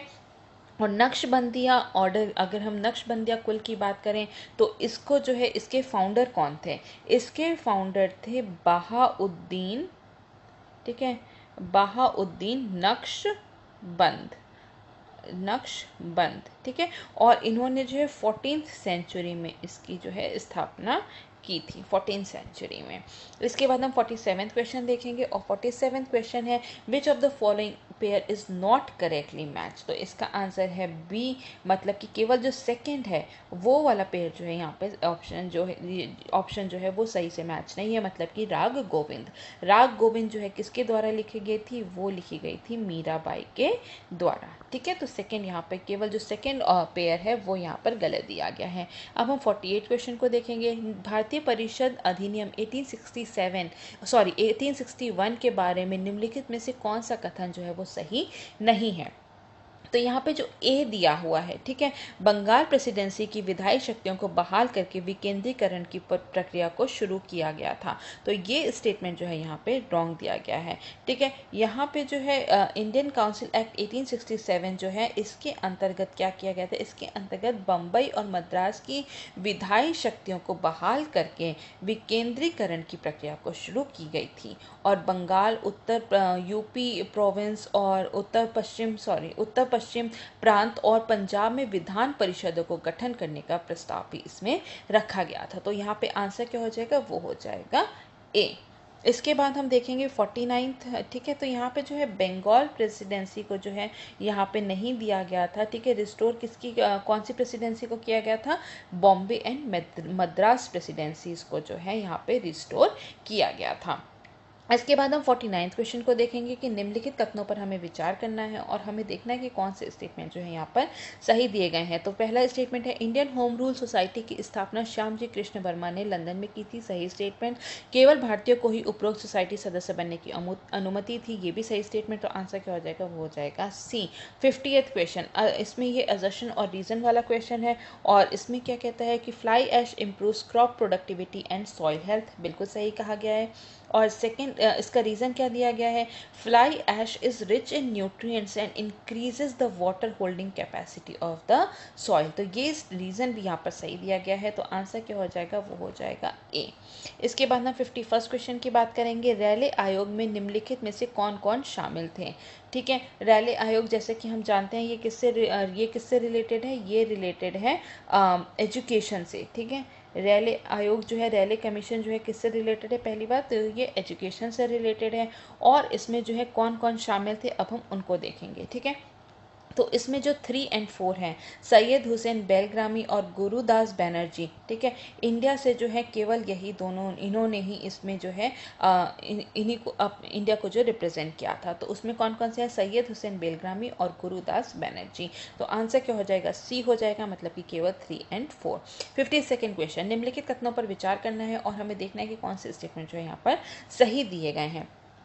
तो पहला स्टेटमेंट क्या है, ब्लाइंड स्पॉट वह बिंदु होता है जहां ऑप्टिक तंत्रिका रेटिना से जुड़ी होती हैं, ये एकदम सही स्टेटमेंट है। सेकंड स्टेटमेंट है ब्लाइंड स्पॉट पर केवल कोन नामक कोशिका ही मौजूद रहती हैं, ठीक है। तो यहाँ पे जो है, यहाँ पर जो ये जो गलत है, यहाँ पे जो ना ही रॉड्स प्रेजेंट होते हैं ना ही कोन्स, ठीक है। रॉड्स एंड कोन्स जो है वो दोनों ही प्रेजेंट नहीं होते हैं ब्लाइंड स्पॉट पे, ठीक है। तो यहाँ पे ये एक ऐसा पॉइंट है, ये एक ऐसा बिंदु है जहाँ पर कि कुछ भी दिखाई नहीं दे सकता है, क्योंकि इसमें जो है यहाँ पे प्रकाश संवेदनशील कोशिकाएं जो है वो नहीं पाई जाती हैं। यहाँ पे जो लाइट सेंसिटिव सेल्स हैं वो ब्लाइंड स्पॉट पर नहीं पाई जाती हैं, तो इसलिए यहाँ पर जो है कुछ भी नहीं देख सकते, और यहाँ पर जो है रॉड्स और कोन नामक दोनों ही कोशिका जो है वो नहीं पाई दोनों ही कोशिकाएं जो है वो नहीं पाई जाती हैं। इसके बाद हम 53rd क्वेश्चन को देखेंगे। पिचर पौधों के बारे में निम्नलिखित कथनों पर हमें विचार करना है, ठीक है। पिचर प्लांट्स के बारे में हमें देखना है और कौन कौन से कथन सही हैं हमें ये देखना है। तो पहला स्टेटमेंट क्या है कि पिचर पौधे मांसाहारी पौधे होते हैं, ये एकदम सही है। इनको कार्निवोरस प्लांट्स भी कहते हैं, क्योंकि ये क्या करते हैं, ये जो इंसेक्ट्स को जब भी इनके फूलों पर जो कोई इंसेक्ट बैठता है तो वो उसको ना अपने अंदर जो है समा लेते हैं, और उनको जो है उनसे बहुत तरीके जो अपने पोषक तत्व है, न्यूट्रिएंट्स की जो उनकी जो ज़रूरतें हैं उसको पूरा करते हैं, तो इसीलिए इनको मांसाहारी पौधे भी कहा जाता है। तो फर्स्ट स्टेटमेंट जो है वो यहाँ पर सही है। पिचर पौधे अपना भोजन स्वयं नहीं बनाते हैं, ठीक है। Can not make their own food, नहीं, ऐसा नहीं है। ये जो पौधे होते हैं ये नॉर्मल पौधों की तरह जो है बिहेव करते हैं और अपना खाना खुद ही बनाते हैं, इसीलिए ये क्या होते हैं कि ऑटोट्रॉफ्स भी होते हैं। लेकिन उनके जो है कुछ उनके न्यूट्रिएंट्स की अपनी ज़रूरतों को पूरा करने के लिए वो इंसेक्ट्स को जो है वो अपने अंदर जो है ले लेते हैं। और ये इसमें जो अगर हम मेनली जो न्यूट्रिएंट की बात करेंगे तो वो कौन सी होते हैं, वो नाइट्रोजन होता है, ठीक है। तो अपनी नाइट्रोजन की कमी को पूरा करने के लिए जो है वो इंसेक्ट्स को जो है वो कह सकते हैं कि एक प्रकार से खा लेते हैं। और थर्ड स्टेटमेंट है पिचर पौधे नाइट्रोजन की कमी वाली मृदा में उग सकते हैं, बिल्कुल सही है, क्योंकि वो अपनी नाइट्रोजन की कमी को किससे पूरा करते हैं, वो इंसेक्ट से पूरा करते हैं। तो यहाँ पे आंसर क्या होगा, हो जाएगा सी, क्योंकि फर्स्ट एंड थर्ड स्टेटमेंट जो है यहाँ पर सही दिया गया है। 54th क्वेश्चन की बात करेंगे, और यहाँ पर जो है हमें बताना है कि विटामिन ए को और किस नाम से जाना जाता है। कुछ विटामिन है और उनके अन्य नाम से भी हमें बताना है कि किस नाम से जाना जाता है। तो सबसे पहले अगर हम बात करें तो सबसे पहले है विटामिन ए। विटामिन ए को किस नाम से जाना जाता है, उसको एंटी इन्फेक्शन विटामिन के नाम से भी जाना जाता है। इसके बाद विटामिन के जो है एंटी हेमोरेजिक विटामिन के नाम से भी जाना जाता है। विटामिन ई जो है इसे ब्यूटी विटामिन के नाम से भी जाना जाता है, और विटामिन डी जो है वो सनशाइन विटामिन के नाम से जाना जाता है। आंसर क्या हो जाएगा, वो हो जाएगा डी, मतलब कि 3, 4, 2 एंड 1। 55th क्वेश्चन, निम्नलिखित कथनों पर विचार करें और हमें देखना है कि कौन से स्टेटमेंट जो है यहाँ पे करेक्ट हैं। तो सबसे पहले अगर हम 55th क्वेश्चन की बात करें तो पहले है समशीतोष्ण चक्रवात समुद्र और जमीन दोनों पर बन सकते हैं, ये सही स्टेटमेंट है। शीतोष्ण चक्रवात पूर्व से पश्चिम की ओर आगे बढ़ते हैं, ठीक है। तो ईस्ट टू वेस्ट नहीं, ये वेस्ट टू ईस्ट जो है ये बढ़ते हैं। तो यहाँ पे जो है सेकेंड स्टेटमेंट जो है गलत हो गया है, और थर्ड स्टेटमेंट भी यहाँ पे जो है सही दिया गया है। समशीतोष्ण चक्रवातों में वायु का वेग उष्णकटिबंधीय चक्रवातों की तुलना में अपेक्षाकृत कम होता है, तो ये स्टेटमेंट भी यहाँ पे सही है। तो आंसर क्या हो जाएगा, वो हो जाएगा ए, मतलब कि फर्स्ट एंड 3 जो है यहाँ पे स्टेटमेंट सही दिया गया है। 56 क्वेश्चन, निम्नलिखित में से कौन सी हिंद महासागर की एक जलधारा है, ठीक है। तो इसमें से कौन सी एक, अगर हम बात करें इंडियन ओशियन के कौन सा करंट है, तो वो है पश्चिमी ऑस्ट्रेलियाई जलधारा। वेस्टर्न ऑस्ट्रेलियन करंट जो है ये किसकी है, ये जो है इंडियन ओशियन की एक करंट है। इसके बाद हम 57 क्वेश्चन की बात करेंगे, वो है जब पानी में नमक डाला जाता है तो क्या होता है, ठीक है। तो अगर हम देखें जो अगर पानी में नमक डाला जा रहा है तो क्या होगा, जो बॉइलिंग पॉइंट है वो इंक्रीज हो जाएगा, और इसके साथ साथ जो है डेंसिटी ऑफ वाटर जो है वो भी इंक्रीज हो जाएगी, ठीक है। तो इसका आंसर क्या होगा, डी होगा, क्योंकि second and third boiling point increase होगा और डेंसिटी ऑफ वाटर जो है, जल का घनत्व जो है वो बढ़ जाता है। तो आंसर क्या है, इसका डी है, केवल 2 और 3। 58th क्वेश्चन, निम्नलिखित कथनों पर हमें विचार करना है और यहाँ पर हमें देखना है कि कौन से स्टेटमेंट्स जो है यहाँ पे करेक्ट हैं, सही हैं। तो अगर हम पहले बात करें फर्स्ट स्टेटमेंट की, पेगोंग सो झील दुनिया की सबसे ऊंची लवणीय झील है, ठीक है। तो ये स्टेटमेंट यहाँ पे सही है। लाइन ऑफ एक्चुअल कंट्रोल उपरोक्त झील से होकर गुजरती है, ये भी एकदम सही है। और इसके बाद अगर हम इसके बाद थर्ड स्टेटमेंट को देखें, काराकोरम पर्वत श्रृंखला पेगोंग सो झील के पश्चिमी तट पर समाप्त होती है। तो यहाँ पर जो है यहाँ पे गलत दिया गया है, क्योंकि काराकोरम रेंज जो है वो कहाँ पर एंड होती है, वो इसके नॉर्दर्न बैंक पे, ठीक है, नॉर्दर्न बैंक पे जो है ये खत्म होती है, ठीक है, समाप्त होती है। तो इसलिए थर्ड स्टेटमेंट जो यहाँ पे गलत दिया गया है। फोर्थ स्टेटमेंट है, ये झील अपनी उच्च लवणता के कारण कभी नहीं जमती है, ठीक है। तो ये जो है यहाँ पर जो है ये गलत स्टेटमेंट दिया है, क्योंकि जब बहुत ज़्यादा विंटर हो जाता है और जब तापमान जो है बहुत ज़्यादा गिर जाता है -5 से लेकर -10 डिग्री तक, ठीक है, -5 से लेकर -10 डिग्री सेल्सियस तक, तो ये जो झील है ये यहाँ पे जम जाती है। तो यहाँ पे जो है फोर्थ स्टेटमेंट भी जो है यहाँ पे गलत दिया गया है। तो आंसर क्या हो जाएगा 1 और 2। तो आंसर क्या है यहाँ पर बी, ठीक है, B is the right answer. 59th question की बात 59th क्वेश्चन की बात करेंगे। निम्न में से किसे फ्लैट टॉपिड सी माउंट, फ्लैट टॉप्ड सी माउंट भी कहा जाता है, ठीक है। फ्लैट टॉप सी माउंट क्या होता है, ये होता है गायर्ड्स, ठीक है, मतलब कि सी इज़ द राइट आंसर, ठीक है। तो गाइड्स क्या होते हैं, हम एक बार उस पर भी चर्चा कर लेते हैं। गाइड्स जो होते हैं ये समुद्र के नीचे, ठीक है, जो समुद्री जल के नीचे जो ज्वालामुखी पर्वत जो होते हैं और जो पानी की लहरों के कारण जो उनका जो इरोजन हो जाता है या अपरदित हो जाते हैं, इस कारण से वे क्या होता है, वो ऊपर से जो है चपटे हो जाते हैं, फ्लैट टॉप्ड हो जाते हैं, ठीक है। जो उनका जो टॉप होता है वो जो वॉल्केनो के कारण जो माउंटेन्स बन गए हैं वो जब इरोड हो जाएंगे तो क्या हो जाएगा, वो ऊपर से फ्लैट होने लगेंगे। तो उसी को क्या कहा जाता है, उसी को कहा जाता है गायर्ड्स, ठीक है। इसके बाद हम 68th क्वेश्चन को देखेंगे। मस्तिष्क मेरु द्रव के संदर्भ में निम्नलिखित कथनों पर हमें विचार करना है। सेरेब्रो स्पाइनल फ्लूइड के बारे में, ठीक है, सेरेब्रो स्पाइनल फ्लूइड के बारे में हमें जो है यहाँ पे कुछ स्टेटमेंट दी गई हैं और हमें देखना है कि कौन से कथन जो है वो यहाँ पे सत्य दिए गए हैं। तो पहला स्टेटमेंट क्या है, ये जो है कोरॉइड्स प्लेक्सस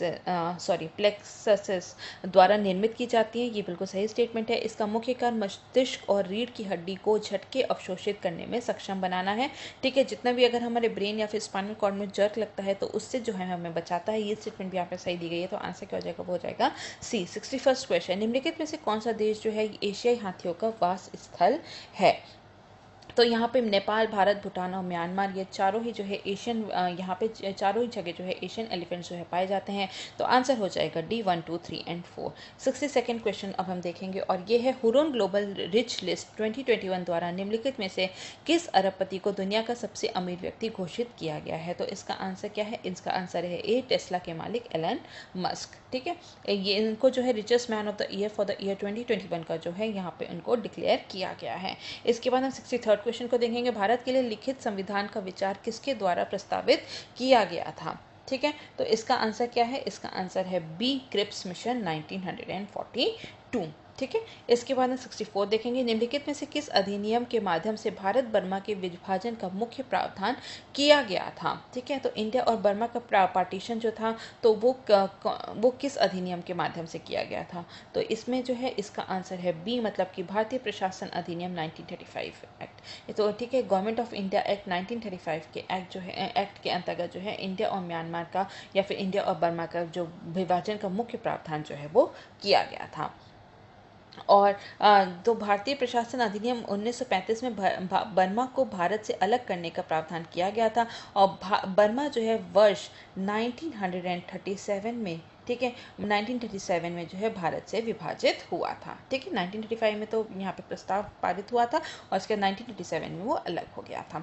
65th क्वेश्चन को देखेंगे। निम्नलिखित में से कौन सा विकल्प जो है वो सही ढंग से मेल नहीं खाता है। तो डी क्या है, कानूनी प्रक्रिया, संयुक्त राज्य अमेरिका का संविधान। तो लीगल प्रोसीजर्स जो है वो कहाँ से हमें लिया गया है, या फिर हम कह सकते हैं प्रोसीजर एस्टैब्लिश्ड बाय लॉ जो है वो कहाँ से लिया गया है, वो लिया गया है जापान से, ठीक है। तो इसका आंसर क्या है, डी, मतलब कि जापान से लिया गया है। तो जो प्रोसीजर एस्टैब्लिश्ड बाय लॉ है, कानूनी प्रक्रिया, वो कहाँ से लिया गया, वो जापानीज कॉन्स्टिट्यूशन से लिया गया है। तो आंसर हो जाएगा डी। 66 क्वेश्चन, किस राज्य सरकार ने भारत में जानवरों के लिए पहला एम्बुलेंस नेटवर्क जो है वो लॉन्च किया है। तो इसका आंसर क्या है, इसका आंसर है डी, आंध्र प्रदेश। 67 क्वेश्चन, 30वें सरस्वती सम्मान से किसे नवाजा गया है? 30th सरस्वती सम्मान जो है किसे दिया गया है? वो है सी डॉक्टर शरण कुमार लिम्बले। ठीक है, तो ये इसका आंसर है सी डॉक्टर शरण कुमार लिम्बले। इसके बाद 68 क्वेश्चन को देखेंगे और वो है सबसे बड़ा तैरता हुआ सौर ऊर्जा संयंत्र कहाँ प्रस्तावित किया गया है? तो वो है डी मतलब कि तेलंगाना में। ठीक है, तो यहाँ पे जो है लार्जेस्ट सोलर फैसिलिटी जो है रामगुडम, ठीक है, कहाँ पे? तेलंगाना के भी कहाँ पे? तेलंगाना में भी अगर हम बात करें तो रामगुडम में जो है इसको जो है लगाया जाएगा। और ये किसके द्वारा स्टार्ट किया जा रहा है? ये एनटीपीसी के द्वारा स्टार्ट किया जा रहा है। 69 क्वेश्चन, नीचे दिए कथनों पर विचार करें और हमें देखना है कि इसमें से कौन कौन से स्टेटमेंट जो है यहाँ पर सही दिए गए हैं। तो यहाँ पर पहला स्टेटमेंट क्या है? पहला स्टेटमेंट है ऑटिज्म श्वसन तंत्र को प्रभावित करने वाला एक तंत्रिका विकार है, नर्वस डिसऑर्डर है। ठीक है, तो यहाँ पे जो है अगर हम बात करें तो यहाँ पे ये एक नर्वस डिसऑर्डर है। ठीक है, तो यहाँ पे ये एक नर्वस डिसऑर्डर है जो कि नर्वस सिस्टम को ही जो है वो जो है यहाँ पर जो है प्रभावित करता है, जिससे कि जो है लर्निंग और मोबिलिटी प्रोसेस में, ठीक है, मोबिलिटी प्रोसेस में और लर्निंग प्रोसेस में सीखने की प्रक्रिया और गतिशीलता की जो प्रक्रिया है उसमें कई प्रकार का जो है कठिनाइयों का सामना करना पड़ता है। तो एक रेस्पिरेटरी सिस्टम का जो है डिसऑर्डर नहीं है। तो फर्स्ट स्टेटमेंट जो है यहाँ पे रॉन्ग हो जाता है। सेकेंड स्टेटमेंट है विश्व ऑटिज्म जागरूकता दिवस 2 अप्रैल को मनाया जाता है, ये यहाँ पे सही है। तो आंसर क्या हो जाएगा? बी मतलब कि केवल सेकंड स्टेटमेंट यहाँ पर सही है। 70th क्वेश्चन देखेंगे, निम्नलिखित में से कौन भारत के पहले पर्यावरण मंत्री थे? तो ये कौन थे? ये थे दिग्विजय सिंह झाला। ठीक है, सी हाल ही में इनका जो है देहांत हुआ है। तो दिग्विजय सिंह झाला जो है फॉर्मर कैबिनेट मिनिस्टर थे, जिनका कि देहांत कब हुआ है? अप्रैल 4, 2021 को।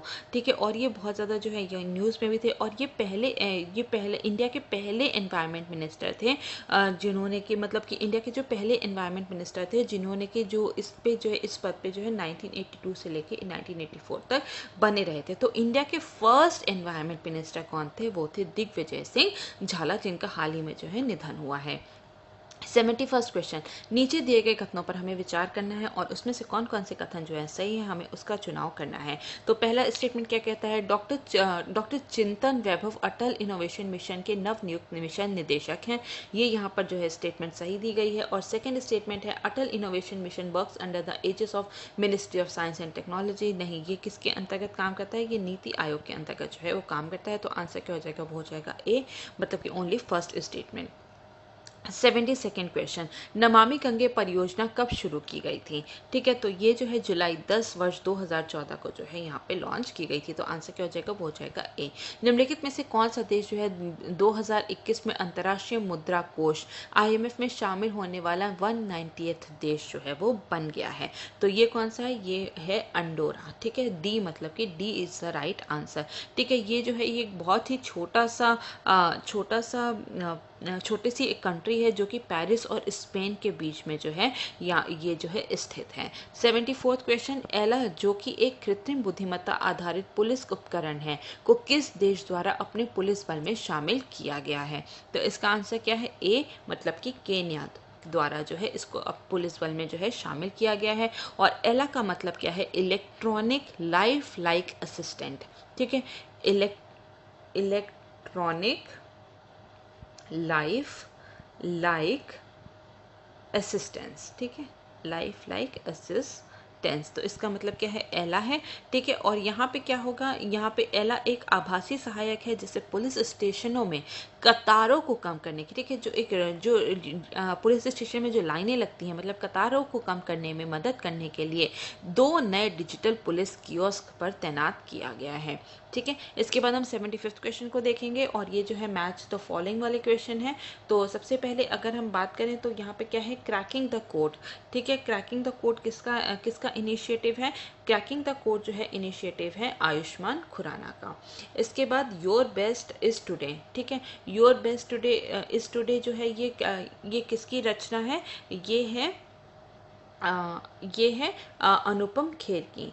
मैं नहीं हूँ मसीहा, ठीक है, ये किसका है?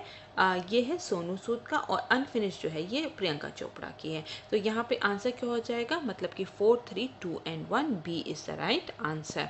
इसके बाद हम देखेंगे 76 क्वेश्चन। नीचे दिए गए कथनों पर हमें विचार करना है और हमें देखना है कि कौन कौन से कथन जो है यहाँ पर सही दिए गए हैं। तो पहला स्टेटमेंट है, ईरान की न्यू करेंसी कौन सी है? वो तोमान है, ठीक है, ईरान की नई मुद्रा तोमान है, बिल्कुल सही स्टेटमेंट है। सेकेंड है, ईरान ने फरवरी 2021 में अपनी मुद्रा रियाल का नाम बदलकर तोमान कर दिया था, ठीक है। तो यहाँ पर जो है 2020 में इसने किया था, 8 मई 2020 को जो है इसका नाम जो है बदल के, रियाल का नाम जो है बदल के तोमान कर दिया गया था। तो आंसर क्या है? आंसर है ए, मतलब कि ओनली वंस। फर्स्ट स्टेटमेंट जो है वो करेक्ट है यहाँ पे। 77th क्वेश्चन, रविंद्रनाथ टैगोर की 159th जयंती पर किस देश ने अपनी राजधानी की एक सड़क का नाम टैगोर स्ट्रीट रख दिया है? ठीक है, तो कौन सी वो कंट्री है? वो कंट्री है ए, मतलब कि इसका आंसर है बी, मतलब कि इजराइल, ठीक है। इजराइल ने अपनी एक स्ट्रीट का नाम तेल अवीव को जो है बदल के, जो तेल अवीव में जो है उसका नाम क्या कर दिया गया है? टैगोर स्ट्रीट कर दिया गया है। 78 क्वेश्चन, भारत ने देश में 100 नए हवाई अड्डों को विकसित करने के लिए कब तक का लक्ष्य जो है निर्धारित किया है? तो इसका आंसर है वर्ष 2025, मतलब कि B is the right answer. 79 question, किस राजनीतिक नेता ने प्रसिद्ध पुस्तक संसद में हिमालय की रचना की है? तो इसका आंसर है सी, मतलब कि डॉक्टर रमेश पोखरियाल निशंक, ठीक है। डॉक्टर रमेश पोखरियाल निशंक ने जो है, उनकी रचना कौन सी है? संसद में हिमालय। 80th क्वेश्चन, सार्वजनिक सेवाओं में भर्ती के लिए संसाधनों और विशेषज्ञता को साझा करने हेतु भारत ने हाल ही में किस देश के साथ समझौता ज्ञापन MOU पर हस्ताक्षर किए हैं? तो इसका आंसर क्या है? इसका आंसर है बी, मतलब कि अफगानिस्तान, ठीक है। अफगानिस्तान में जो इंडियन के जो यूनियन UPSC है, ठीक है, यूनियन पब्लिक सर्विस कमीशन है, उसने जो है अफगानिस्तान के साथ मिलकर जो है एक MOU पर जो है यहाँ पर जो है MOU जो है वो साइन किया है, जिससे कि जो है अफगानिस्तान के स्वतंत्र प्रशासनिक सुधार और सिविल सेवा आयोग के साथ एक समझौता ज्ञापन पर हस्ताक्षर किए हैं। इसके बाद हम 81st क्वेश्चन देखेंगे, भारत का पहला एम्प्यूटी क्लिनिक कहाँ पर शुरू किया गया है? ठीक है, एम्प्यूटी क्लिनिक कहाँ पर शुरू किया गया है? वो है ए, मतलब कि चंडीगढ़, PGI चंडीगढ़ में जो है एम्प्यूटी क्लिनिक को जो है शुरुआत की गई है। 82nd क्वेश्चन, भारत ने अपने ब्रॉड गेज रेल नेटवर्क का 100% विद्युतीकरण इलेक्ट्रिफिकेशन को प्राप्त करने के लिए किस वर्ष का लक्ष्य निर्धारित किया है? तो इसका आंसर है सी, वर्ष 2025 तक, ठीक है। तो पहले तो जो है यहाँ पे broad gauge has been set for the year, जो है यहाँ पे 2025 नहीं, यहाँ पे जो इसका आंसर क्या है? इसका आंसर है ए, वर्ष 2023 तक जो है इसका जो है लक्ष्य जो है निर्धारित किया गया है, वर्ष 2023 तक, ठीक है। इसके बाद हम देखेंगे 83rd क्वेश्चन, हाल ही में न्यूजीलैंड ने किस देश के साथ अपने संबंधों को निलंबित कर दिया गया है? तो इसका आंसर है ए, मतलब कि म्यांमार, ठीक है। 84th क्वेश्चन, नीचे दिए गए कथनों पर हमें विचार करना है और यहाँ पे हमें देखना है कि कौन से स्टेटमेंट जो है यहाँ पर सही दिए गए हैं, ठीक है। तो पहला स्टेटमेंट क्या है? भारत का पहला डॉल्फिन अनुसंधान केंद्र पटना, बिहार में स्थापित किया जा रहा है, ठीक है। तो ये स्टेटमेंट जो है यहाँ पर सही दिया गया है। सेकंड स्टेटमेंट है, उपरोक्त केंद्र बिहार में इसलिए स्थापित किया गया है क्योंकि इस राज्य की क्षेत्रीय नदियों में डॉल्फिन की सबसे बड़ी संख्या पाई जाती है। ये भी स्टेटमेंट यहाँ पर सही है। तो आंसर क्या हो जाएगा? वो हो जाएगा सी। 85th क्वेश्चन की बात करेंगे। नीचे दिए गए कथनों पर विचार करें और इसमें से कौन से कथन जो है सही है हमें वो बताने हैं, ठीक है। तो पहला स्टेटमेंट है, भारत पन्नू ने अपने सबसे तेज एकल साइकिलिंग कारनामों के लिए 3 गिनीज वर्ल्ड रिकॉर्ड अर्जित किए हैं। तो ये स्टेटमेंट जो है यहाँ पर गलत दिया गया है। इन्होंने 3 नहीं, केवल 2 गिनीज वर्ल्ड रिकॉर्ड जो है अर्जित किया गया है और ये एक आर्मी मैन है जिन्होंने जो है इंडियन आर्मी में लेफ्टिनेंट कर्नल के तौर में जो है के रूप में जो है अपनी सेवाएं प्रदान की हैं। सेकेंड स्टेटमेंट, भारत पन्नू वर्तमान में भारतीय सेना के एक लेफ्टिनेंट कर्नल है। तो ये एकदम यहाँ पर सही दिया गया है। तो आंसर क्या हो जाएगा? वो हो जाएगा बी, ठीक है। जो पन्नू है, ठीक है, ये जो है भारत पन्नू है, इन्होंने जो है साइकिल चलाई थी लेह से लेके मनाली तक, ठीक है। लेह से लेके मनाली तक जो है इन्होंने साइकिल चलाई थी। कितने घंटे में? केवल 35 घंटे 25 मिनट में, ठीक है, 35 आवर एंड 25 मिनट में इन्होंने 472 किलोमीटर का जो सफ़र जो है वो तय किया था। 86 क्वेश्चन, ट्रांसजेंडरों के लिए पहला सार्वजनिक शौचालय उत्तर प्रदेश के किस शहर में स्थापित किया गया है? तो वो है ए वाराणसी, ठीक है, आंसर क्या है? ए वाराणसी। 87 क्वेश्चन, भूमध्य सागरीय खेती में निम्नलिखित में से कौन कौन सी फसल होती है? ठीक है, मेडिटेरेनियन फार्मिंग में कौन कौन से जो है पॉपुलर क्रॉप्स हैं, हमें वो बताना है। तो इसमें कौन से हैं? अंगूर की खेती की जाती है, अंजीर की खेती की जाती है और यहाँ पे ऑलिव्स की भी खेती जो है वहाँ यहाँ पे की जाती है। तो आंसर क्या हो जाएगा? वो हो जाएगा डी, क्योंकि यहाँ पे तीनों ही जो ऑप्शन दिए गए हैं वो सही दिए गए हैं। 88 क्वेश्चन, कपास की खेती के लिए निम्नलिखित में से कौन सी शर्तें जो हैं आवश्यक हैं, कौन कौन सी कंडीशन जो है वो एसेंशियल हैं, हमें ये बताना है। तो यहाँ पर क्या है? यहाँ पर जो है केवल इसमें जो है तापमान जो होता है, तापमान जो है मध्यम नहीं, यहाँ पे हाई टेम्परेचर चाहिए होता है, ठीक है, हाई टेम्परेचर चाहिए होता है। तो फर्स्ट को छोड़ के बाकी तीनों ही यहाँ पर सही दिए गए हैं। तो आंसर क्या हो जाएगा? डी हो गया, क्योंकि यहाँ पे जो है लाइट रेन्स और लाइट इरीगेशन, हल्की बारिश या हल्की सिंचाई भी करना ज़रूरी है, क्लियर सनलाइट होनी चाहिए और यहाँ पे जो है काली मिट्टी होनी चाहिए। तो आंसर क्या हो जाएगा? वो हो जाएगा डी। 89 क्वेश्चन, निम्नलिखित में से कौन सी प्रजाति पहली बार पर्यावरणीय शरण से प्रभावित होती है? ठीक है, तो वो कौन सा है? वो है डी, मतलब कि इंडिकेटर स्पीशीज, ठीक है, जो कि ऐसी कौन सी जो है इन्वायरमेंटल डिग्रेड होने जब लगता है, तो ऐसी कौन सी स्पीशी है जिनको कि सबसे पहले जिन पर प्रभाव पड़ता है, तो वो कौन सी होती है? वो होती है संकेतक प्रजातियां।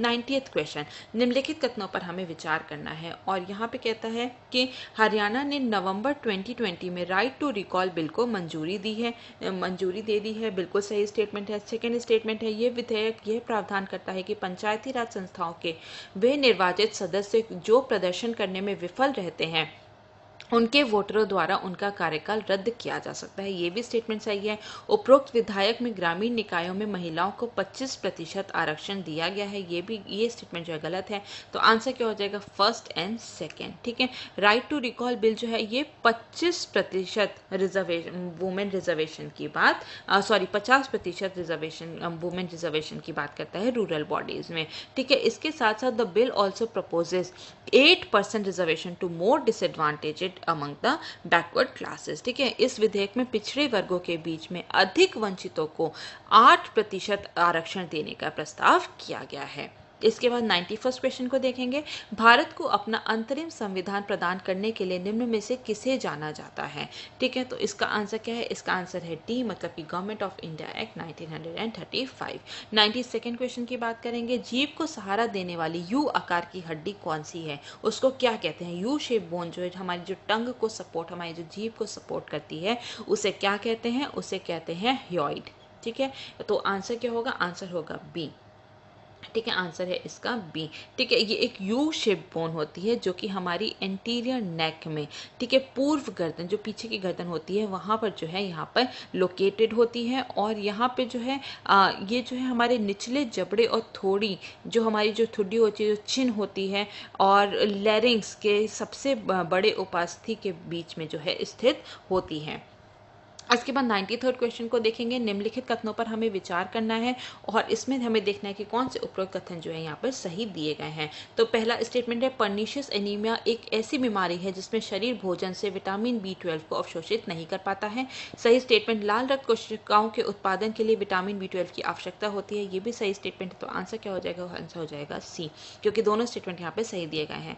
94th क्वेश्चन, निम्नलिखित में से कौन सा विकल्प जो है सही ढंग से मेल खाते हैं, ठीक है। तो 94 की अगर हम बात करें तो फर्स्ट और सेकंड केवल जो है, ठीक है, रेड ब्लड सेल्स को जो है एरिथ्रोसाइट्स कहते हैं, व्हाइट ब्लड सेल्स को जो है ल्यूकोसाइट्स कहते हैं। तो आंसर क्या हो जाएगा? डी हो जाएगा, क्योंकि फर्स्ट और सेकंड जो है यही सही है। प्लेटलेट्स को क्या कहते हैं? प्लेटलेट्स को जो है लिम्फोसाइट्स नहीं कहते हैं, इसको क्या कहते हैं? इसको हम कहते हैं थ्रोम्बोसाइट्स, थ्रोम्बोसाइट्स कहा जाता है। प्लेटलेट्स का एक और नाम क्या है? वो है थ्रोम्बोसाइट्स, ठीक है। तो इसलिए हमारा आंसर क्या हो जाएगा? हमारा आंसर हो जाएगा डी। लिम्फोसाइट क्या होता है? लिम्फोसाइट जो होते हैं ये भी एक प्रकार के जो हैं वाइट ब्लड सेल्स ही होते हैं, ठीक है। इसके बाद हम 95th क्वेश्चन को बात करेंगे। निम्नलिखित कथनों पर हमें विचार करना है और और यहाँ पे हमें सत्य स्टेटमेंट को जो है यहाँ पे चुनाव करना है। तो पहला स्टेटमेंट क्या है? सौर विकिरण केवल आधा भाग ही पृथ्वी तक पहुँचता है, बिल्कुल सही स्टेटमेंट है। सेकेंड है दृश्यमान श्वेत प्रकाश की तीव्रता भले ही न्यूनतम है लेकिन ये हमारे जलवायु पर सबसे अधिक प्रभाव डालता है। ये यहाँ पे सेकंड स्टेटमेंट जो है यहाँ पे गलत दिया गया है और थर्ड स्टेटमेंट भी जो है यहाँ पे सही दिया गया है। अवरक्त किरणें धूल और कोहरे में घुस सकती हैं, तो यहाँ पे जो है डी जो है हमारा सही आंसर हो जाएगा, क्योंकि फर्स्ट और थर्ड स्टेटमेंट जो है यहाँ पर सही दिया गया है। तो जो भी हमारा जो सोलर रेडिएशन होता है, ठीक है, जो सोलर रेडिएशन होता है उसके 3 पार्ट होते हैं, ठीक है, उसके 3 पार्ट होते हैं। एक होता है विजिबल वाइट लाइट, दूसरा होता है अल्ट्रावायलेट रेज और तीसरा होता है इंफ्रारेड रेज, ठीक है। तो कौन कौन से 3 पार्ट्स है? व्हाइट लाइट हो गया, अल्ट्रावायलेट रेज हो गई और इंफ्रारेड रेज हो गई। तो जिसमें से व्हाइट लाइट जो होती है इसकी तीव्रता जो होती है वो बहुत ज़्यादा होती है, सबसे ज़्यादा होती है, मोस्ट इंटेंस होती है और ये हमारे क्लाइमेट पे सबसे ज़्यादा जो है प्रभाव डालता है, ठीक है। तो इसकी जो है तीव्रता जो है ये क्या होती है? सबसे हाईएस्ट होती है, न्यूनतम नहीं होती, सबसे अधिकतम होती है और ये हमारी जलवायु पे अधिक प्रभाव डालता है, सबसे अधिक प्रभाव भी डालता है। तो आंसर क्या हो जाएगा? आंसर हो जाएगा डी, केवल first and third statement. 96 question की अब हम बात करेंगे और ये कहता है जल जमीन की तुलना में धीमे गर्म होता है क्योंकि, ठीक है, water heats slower then the land because कि वाटर ट्रांसपेरेंट होता है, जल पारदर्शी होता है, सही।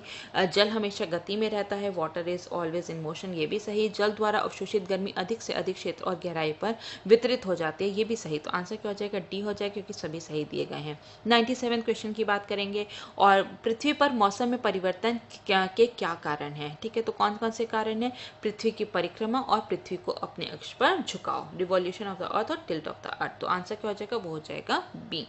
इसके बाद हम 98 क्वेश्चन की बात करेंगे। निम्नलिखित में से कौन सा विकल्प जो है वो सही ढंग से मेल नहीं खाता है, ठीक है, सही ढंग से मेल जो है वो नहीं खाता है। तो इसका आंसर क्या होगा? इसका आंसर है ए, स्प्रूस जो है ट्रॉपिकल मरीन क्लाइमेट में जो है ये नहीं उगता है।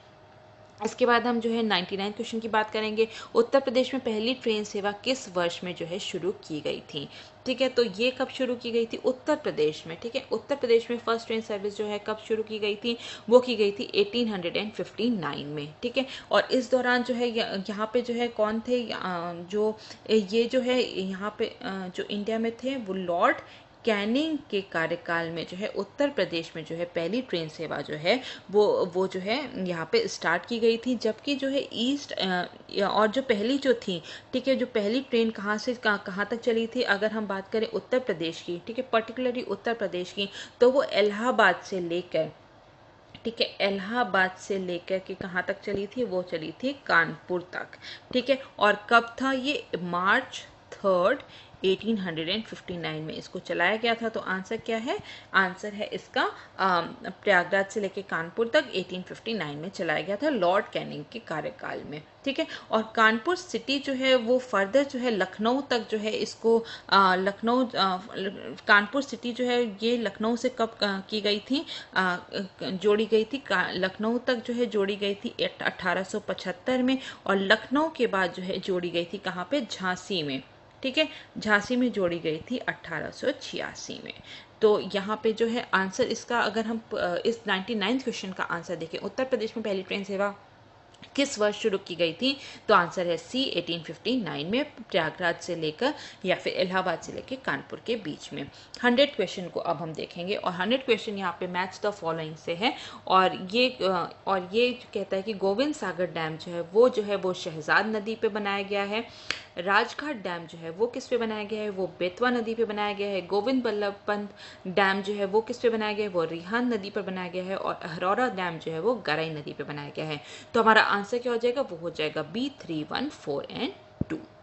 अगला क्वेश्चन है 101 क्वेश्चन और क्वेश्चन है निम्नलिखित कथनों पर विचार करें और इसमें हमें देखना है कि कौन कौन से कथन जो है यहाँ पर सही दिए गए हैं। तो पहला स्टेटमेंट है दहसाला प्रणाली शेर शाह सूरी द्वारा शुरू की गई थी। तो ये यहाँ पर गलत दिया गया है क्योंकि दहसाला प्रणाली किसके द्वारा शुरू की गई थी? वो जो है अकबर के कार्यकाल में जो है इसको शुरू किया गया था, ठीक है। सेकेंड स्टेटमेंट क्या है? अकबर ने जब्ती नामक एक नई भूमि माप प्रणाली शुरू की थी। ये एकदम सही स्टेटमेंट है। तो आंसर क्या हो जाएगा? आंसर हो जाएगा बी, ठीक है। तो ये जो जब्ती है ये एक नए प्रकार की जो है, इससे जो है एक लैंड मेजरमेंट किया जाता था, ठीक है। लैंड मेजरमेंट मतलब कि भूमि को नापने का इस पे काम किया जाता था और जिसमें कि कुछ बैम्बू स्टिक्स होती थी जो कि लोहे के छल्लों से जो है आपस में जुड़ी हुई होती थी, तो उसको कहते थे जब्ती सिस्टम। लेकिन जब्ती सिस्टम जो है, अगर हम जब्ती सिस्टम के बारे में और बात करें तो जब्ती सिस्टम जो है इसको मूल रूप से जो है इसको किसने प्रस्तावित किया था? इसको मूल रूप से प्रस्तावित किया था राजा तोदरमल ने, ठीक है, राजा तोदरमल ने इसको जो है मूल रूप से प्रस्तावित किया था। और ये जो राजा तोदरमल थे, इन्होंने शेर शाह सूरी और अकबर दोनों के कोर्ट में अपनी जो सेवा है वो प्रदान की थी। नेक्स्ट क्वेश्चन 102nd क्वेश्चन, और यहाँ पे जो है मैच द फॉलोइंग से क्वेश्चन है, और यहाँ पे जो है कुछ हमें जो है यहाँ पे कुछ हम कह सकते हैं कि जो माइंस एंड मिनरल्स दिए गए हैं, और उसके बाद हमें देखना है कि कौन से एरिया में जो है वो पाए जाते हैं। तो यहाँ पर अगर हम सबसे पहले बात करें कि ग्लास सैंड कहाँ पे मिलता है, वो करछना डिस्ट्रिक्ट में मिलता है। इसके बाद कार्वी की बात करें, कार्वी कहाँ मिलता है, वो मऊ में मिलता है। और फायर क्ले जो है वो बंसी एरिया में मिलता है, और बॉक्साइट जो है वो राजगवान में मिलता है, ठीक है, राजगवान में मिलता है। तो इसका आंसर क्या हो जाएगा, आंसर हो जाएगा A, 2, 3, 4 and 1। 103rd question, Nizamuddin Auliya का जन्म कहाँ पर हुआ था, ठीक है। तो ये यूपी बेस्ड क्वेश्चन है। तो निज़ामुद्दीन औलिया का जन्म जो है वो बदायूं में हुआ था, ठीक है, बदायूं उत्तर प्रदेश में हुआ था। और ये कब हुआ था, 1238 AD में हुआ था, ठीक है, निज़ामुद्दीन औलिया का जन्म। 104th क्वेश्चन, ठीक है। तो यहाँ पे मूवमेंट्स दिए गए हैं, और उसको किसने उनका जो है यहाँ पे नेतृत्व किया था, हम उससे जो है हमें यहाँ पे मैच करना है। तो सबसे पहले है फरेजी मूवमेंट। फरेजी मूवमेंट का नेतृत्व किया था हाजी शरीयतुल्लाह ने, ठीक है, हाजी शरीयतुल्लाह ने किया था। इसके बाद अहमदिया मूवमेंट की बात करें तो मिर्ज़ा गुलाम अहमद ने किया था। अलीगढ़ मूवमेंट का जो नेतृत्व किया था वो सैयद अहमद खान ने किया था। और देवबंद मूवमेंट का जो नेतृत्व था वो राशिद अहमद ने किया था। तो आंसर क्या हो जाएगा, 2, 4, 1, 3, मतलब कि A is the right answer. 105th question की बात करेंगे, और वो कहता है कि 24th हुनर हाट लखनऊ में आयोजित किया गया था। ये एकदम सही स्टेटमेंट है। सेकेंड स्टेटमेंट क्या है, 24th हुनर हाट का मुख्य विषय मेक इन इंडिया था, ठीक है। तो ये जो है यहाँ पर ये गलत दिया गया है, क्योंकि इसका जो थीम क्या थी, वोकल फॉर लोकल इसकी थीम थी, ठीक है। इसके बाद थर्ड स्टेटमेंट क्या है, केंद्रीय अल्पसंख्यक कार्य मंत्रालय हुनर हाट का आयोजन करता है, ठीक है। मिनिस्ट्री ऑफ माइनॉरिटी अफेयर्स जो है इसका आयोजन करता है। ये भी बिल्कुल सही स्टेटमेंट। तो आंसर क्या हो जाएगा, सी हो जाएगा, क्योंकि फर्स्ट और थर्ड स्टेटमेंट दोनों ही सही है यहाँ पे। और ये 24th हुनर हाट जो है ये लखनऊ में हुआ था, कब से कब तक, 22 जनवरी से लेके 4 फरवरी 2021 में जो है ये हुआ था। इसके बाद नेक्स्ट है 106 क्वेश्चन, खाद्य तेल के लिए राष्ट्रीय मिशन का प्रस्ताव किसने रखा है, ठीक है। National mission for edible oil जो है ये किसने रखा है, तो इसने ये किसका जो है इनिशिएटिव है, ये हम कह सकते हैं किसने प्रपोज किया है। तो इसका आंसर है कृषि मंत्रालय, मतलब कि मिनिस्ट्री ऑफ एग्रीकल्चर। आंसर हो जाएगा हमारा ए। 107th क्वेश्चन की बात करेंगे, तो यहाँ पर निम्नलिखित कथनों पर विचार करना है, और हमें देखना है कि कौन से स्टेटमेंट जो है यहाँ पर करेक्ट दिए गए हैं। तो पहला स्टेटमेंट क्या कहता है, स्वर्णिम विजय वर्षा पूरी तरह से भारतीय नौसेना द्वारा मनाई गई थी, ठीक है। ये वर्षा नहीं वर्ष होगा, ठीक है। स्वर्णिम विजय वर्ष जो है वह सेलिब्रेटेड सोनली बाय इंडियन नेवी, ठीक है। तो ये स्टेटमेंट यहाँ पर गलत है, ठीक है। तो यहाँ पर जो है यहाँ पे ये जो फर्स्ट स्टेटमेंट है गलत है, और सेकेंड स्टेटमेंट जो है यहाँ पर सही दी गई है। उपरोक्त उत्सव 1971 के बांग्लादेश मुक्ति युद्ध की स्वर्ण जयंती समारोह के अवसर पर बनाया गया था। ये स्टेटमेंट यहाँ पर सही है। तो आंसर क्या हो जाएगा, आंसर हो जाएगा बी, मतलब कि केवल सेकेंड स्टेटमेंट जो है यहाँ पर सही है, ठीक है। तो यहाँ पर जो है यहाँ पे जो स्वर्णिम विजय वर्ष है, ठीक है, ये इंडियन नेवी के साथ और जो भी आर्म्ड फोर्सेस हैं उन सभी ने मिलकर बनाया था, उन सभी ने इसमें जो है हिस्सेदारी ली थी। और ये जो है ये किस लिए मनाया गया था, इसमें उन सोल्जर्स को ट्रिब्यूट पे किया गया था जिन्होंने अपनी जो है जान गंवाई थी बांग्लादेश लिबरेशन वॉर 1971 में। और ये स्वर्णिम विजय वर्ष की अगर हम बात करें तो ये मनाया कब गया था, ये मनाया गया था 16 दिसंबर 2020 को, ठीक है। इसके बाद 108 क्वेश्चन देखेंगे हम लोग, और 108 क्वेश्चन कहता है देश का प्रथम हिम तेंदुआ संरक्षण केंद्र किस राज्य में स्थापित किया जाएगा। स्नो लेपर्ड कंजर्वेशन कहाँ पर किया जा रहा है, ठीक है। तो ये कंजर्वेशन सेंटर जो है ये उत्तरकाशी, ठीक है, उत्तरकाशी फॉरेस्ट में जो है वहाँ पे लगाया जा रहा है। मतलब उत्तरकाशी कहाँ पर है, वो उत्तराखंड में। तो आंसर क्या हो जाएगा, वो हो जाएगा हमारा डी। और ये जो है उत्तराखंड फॉरेस्ट डिपार्टमेंट के साथ साथ UNDP, ठीक है, उत्तराखंड फॉरेस्ट डिपार्टमेंट के साथ जो UNDP का जो एक ऑलरेडी प्रोग्राम चल रहा है सिक्योर हिमालयाज, ठीक है, उसके अंतर्गत जो है इसको जो है सेटअप किया जाएगा। इसके बाद 109th क्वेश्चन, निम्नलिखित कथनों पर विचार करना है, और इसमें हमें देखना है कि कौन कौन से कथन जो है यहाँ पर सही हैं। ठीक है, तो पहला स्टेटमेंट क्या है? पहला स्टेटमेंट है मोटुपल्ली गांव तमिलनाडु राज्य के तटीय क्षेत्र पर स्थित है। तो ये जो है ये तमिलनाडु में नहीं स्थित है, ये कहाँ पे है? ये आंध्र प्रदेश में स्थित है। तो फर्स्ट स्टेटमेंट यहाँ पर गलत हो जाती है। सेकंड स्टेटमेंट, मोटुपल्ली बंदरगाह काकतीय राजवंश का एक महत्वपूर्ण बंदरगाह हुआ करता था। बिल्कुल सही स्टेटमेंट है। और थर्ड स्टेटमेंट क्या कहता है? ब्रिटिश काल के दौरान मोटुपल्ली बंदरगाह का अपना अलग महत्व हुआ करता था। ठीक है, तो ये स्टेटमेंट भी जो है यहाँ पर गलत दिया गया है। ठीक है, मोटुपल्ली जो मोटुपल्ली जो पोर्ट था, ठीक है, इसने अपने जो मुगल काल के दौरान जो है इसने अपने जो महत्व जो है वो खो दिया था, क्योंकि उन्होंने अपनी व्यापारिक गतिविधियों के लिए मछलीपट्टनम पर अधिक ध्यान केंद्रित किया था। ठीक है, तो यहाँ पे मोटुपल्ली जो है यहाँ पे जो है ब्रिटिश काल के दौरान ये बहुत ज़्यादा इंपॉर्टेंट पोर्ट नहीं हुआ करता था। कौन सा इंपॉर्टेंट पोर्ट था? वो था मछलीपट्टनम। ठीक है, तो यहाँ पे थर्ड स्टेटमेंट भी जो है वो रॉन्ग हो जाती है। और फोर्थ स्टेटमेंट जो है ये यहाँ पर सही दी गई है। मार्को पोलो ने 13वीं शताब्दी में मोटुपल्ली का दौरा किया था, ये भी बिल्कुल यहाँ पे सही स्टेटमेंट है। तो आंसर क्या हो जाएगा? 2 और 4 सही है, तो आंसर क्या हो जाएगा? वो बी हो जाएगा। इसके बाद हम देखेंगे 110th क्वेश्चन, और निम्नलिखित कथनों पर हमें विचार करना है और हमें देखना है कि कौन कौन से कथन जो है यहाँ पर सही दिए गए हैं। तो सबसे पहला क्या है? जल जीवन मिशन 2019 में घोषित किया गया था। ठीक है, तो ये बिल्कुल सही स्टेटमेंट है। ये 15 अगस्त 2019 में जो है जल जीवन मिशन की घोषणा की गई थी। सेकेंड स्टेटमेंट, उपरोक्त मिशन का उद्देश्य 2024 तक भारत के हर घर में कार्यात्मक घरेलू नल कनेक्शन प्रदान करना है। ठीक है, तो यहाँ पे जो है यहाँ पे हर घर में नहीं है, यहाँ पे जो रूरल हाउस होल्ड है, केवल रूरल हाउस होल्ड को ही यहाँ पे इंक्लूड किया गया है। ठीक है, उनको 2024 तक क्या करना है? एक हाउस होल्ड टैप कनेक्शन जो functional house hold tap connection जो है प्रोवाइड कराने का लक्ष्य रखा गया है। तो सेकंड स्टेटमेंट जो है यहाँ पर गलत दी गई है। तो यहाँ पे आंसर क्या हो जाएगा? आंसर हो जाएगा ए, मतलब कि ओनली फर्स्ट स्टेटमेंट जो है वही करेक्ट स्टेटमेंट है। नेक्स्ट क्वेश्चन है 111th क्वेश्चन, मद्रास महाजन सभा निम्नलिखित में से किस व्यक्ति से संबंधित नहीं थी? तो इसका आंसर है सी, राजगोपालाचारी। ठीक है, मद्रास महाजन सभा जो है, जैसे कि हमने पहले भी बात कर चुके हैं कि 1884 में जो है ये सेटअप की गई थी, और इसको जो है और इसका गठन किस लिए किया गया था? इसका गठन किया गया था ताकि सरकारी नीतियों का जो है विरोध करने के लिए और भारतीयों के अधिकारों की रक्षा करने के लिए जो है इसका गठन किया गया था। 112th क्वेश्चन, भुगतान बैंकों को निम्नलिखित में से कौन सी गतिविधियों की अनुमति प्राप्त है? ठीक है, पेमेंट्स बैंक को। तो इसका आंसर है ए, मतलब कि फर्स्ट एंड सेकंड। केवल जो बचत खाता में रकम जमा करना और करंट अकाउंट्स में रकम जमा करना की ही सुविधा जो है ये जो है पेमेंट बैंक्स जो है सुविधा उपलब्ध करा सकते हैं। ये एनआरआई द्वारा जो है रकम को जमा नहीं कर सकते और ऋण और ये जो है लोन्स भी नहीं दे सकते हैं। तो आंसर क्या हो जाएगा? आंसर हो जाएगा ए, मतलब कि 1 और 2। इसके बाद हम देखेंगे 113th क्वेश्चन, और ये कहता है कि केंद्रीय जांच ब्यूरो के निदेशक के पद के लिए नाम की सिफारिश करने के लिए बनाई गई समिति में निम्नलिखित में से कौन कौन शामिल हैं? ठीक है, मतलब कि जो है सीबीआई के जो डायरेक्टर को जो जब अपॉइंटमेंट होता है तो उसके लिए कमेटी बनाई जाती है जिसके रिकमेंडेशन पे उनका जो है अपॉइंटमेंट होता है। तो इस कमेटी में जो है कौन कौन लोग शामिल होते हैं?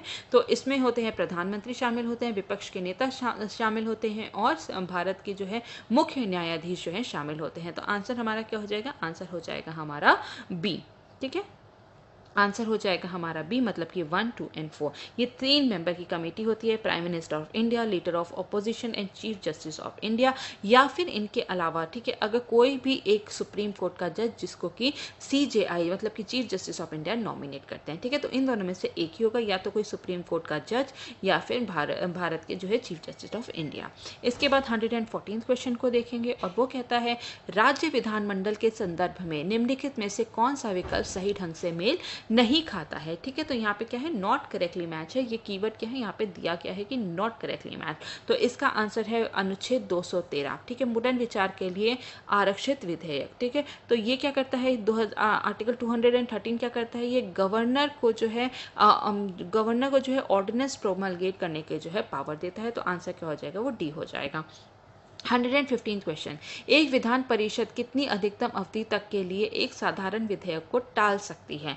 तो इसका आंसर है सी, मतलब कि 4 महीने के लिए। ठीक है, ऑर्डिनरी बिल को जो है एक जो विधान परिषद है, लेजिस्लेटिव काउंसिल है, वो 4 महीने तक के लिए टाल सकती है। 116 क्वेश्चन, सदन की कार्यवाही आगे बढ़ाने से पहले संसद में उपस्थित होने वाले आवश्यक सदनों की न्यूनतम संख्या क्या है? ठीक है, तो इसका क्या है आंसर है? इसका आंसर है 1/10। ठीक है, जितने भी कुल सदस्यों की कुल संख्या का 1/10वां हिस्सा। ठीक है, तो ए इज द राइट आंसर। तो और इसको क्या कहते हैं? इसको कहते हैं कोरम का नाम इसको दिया जाता है।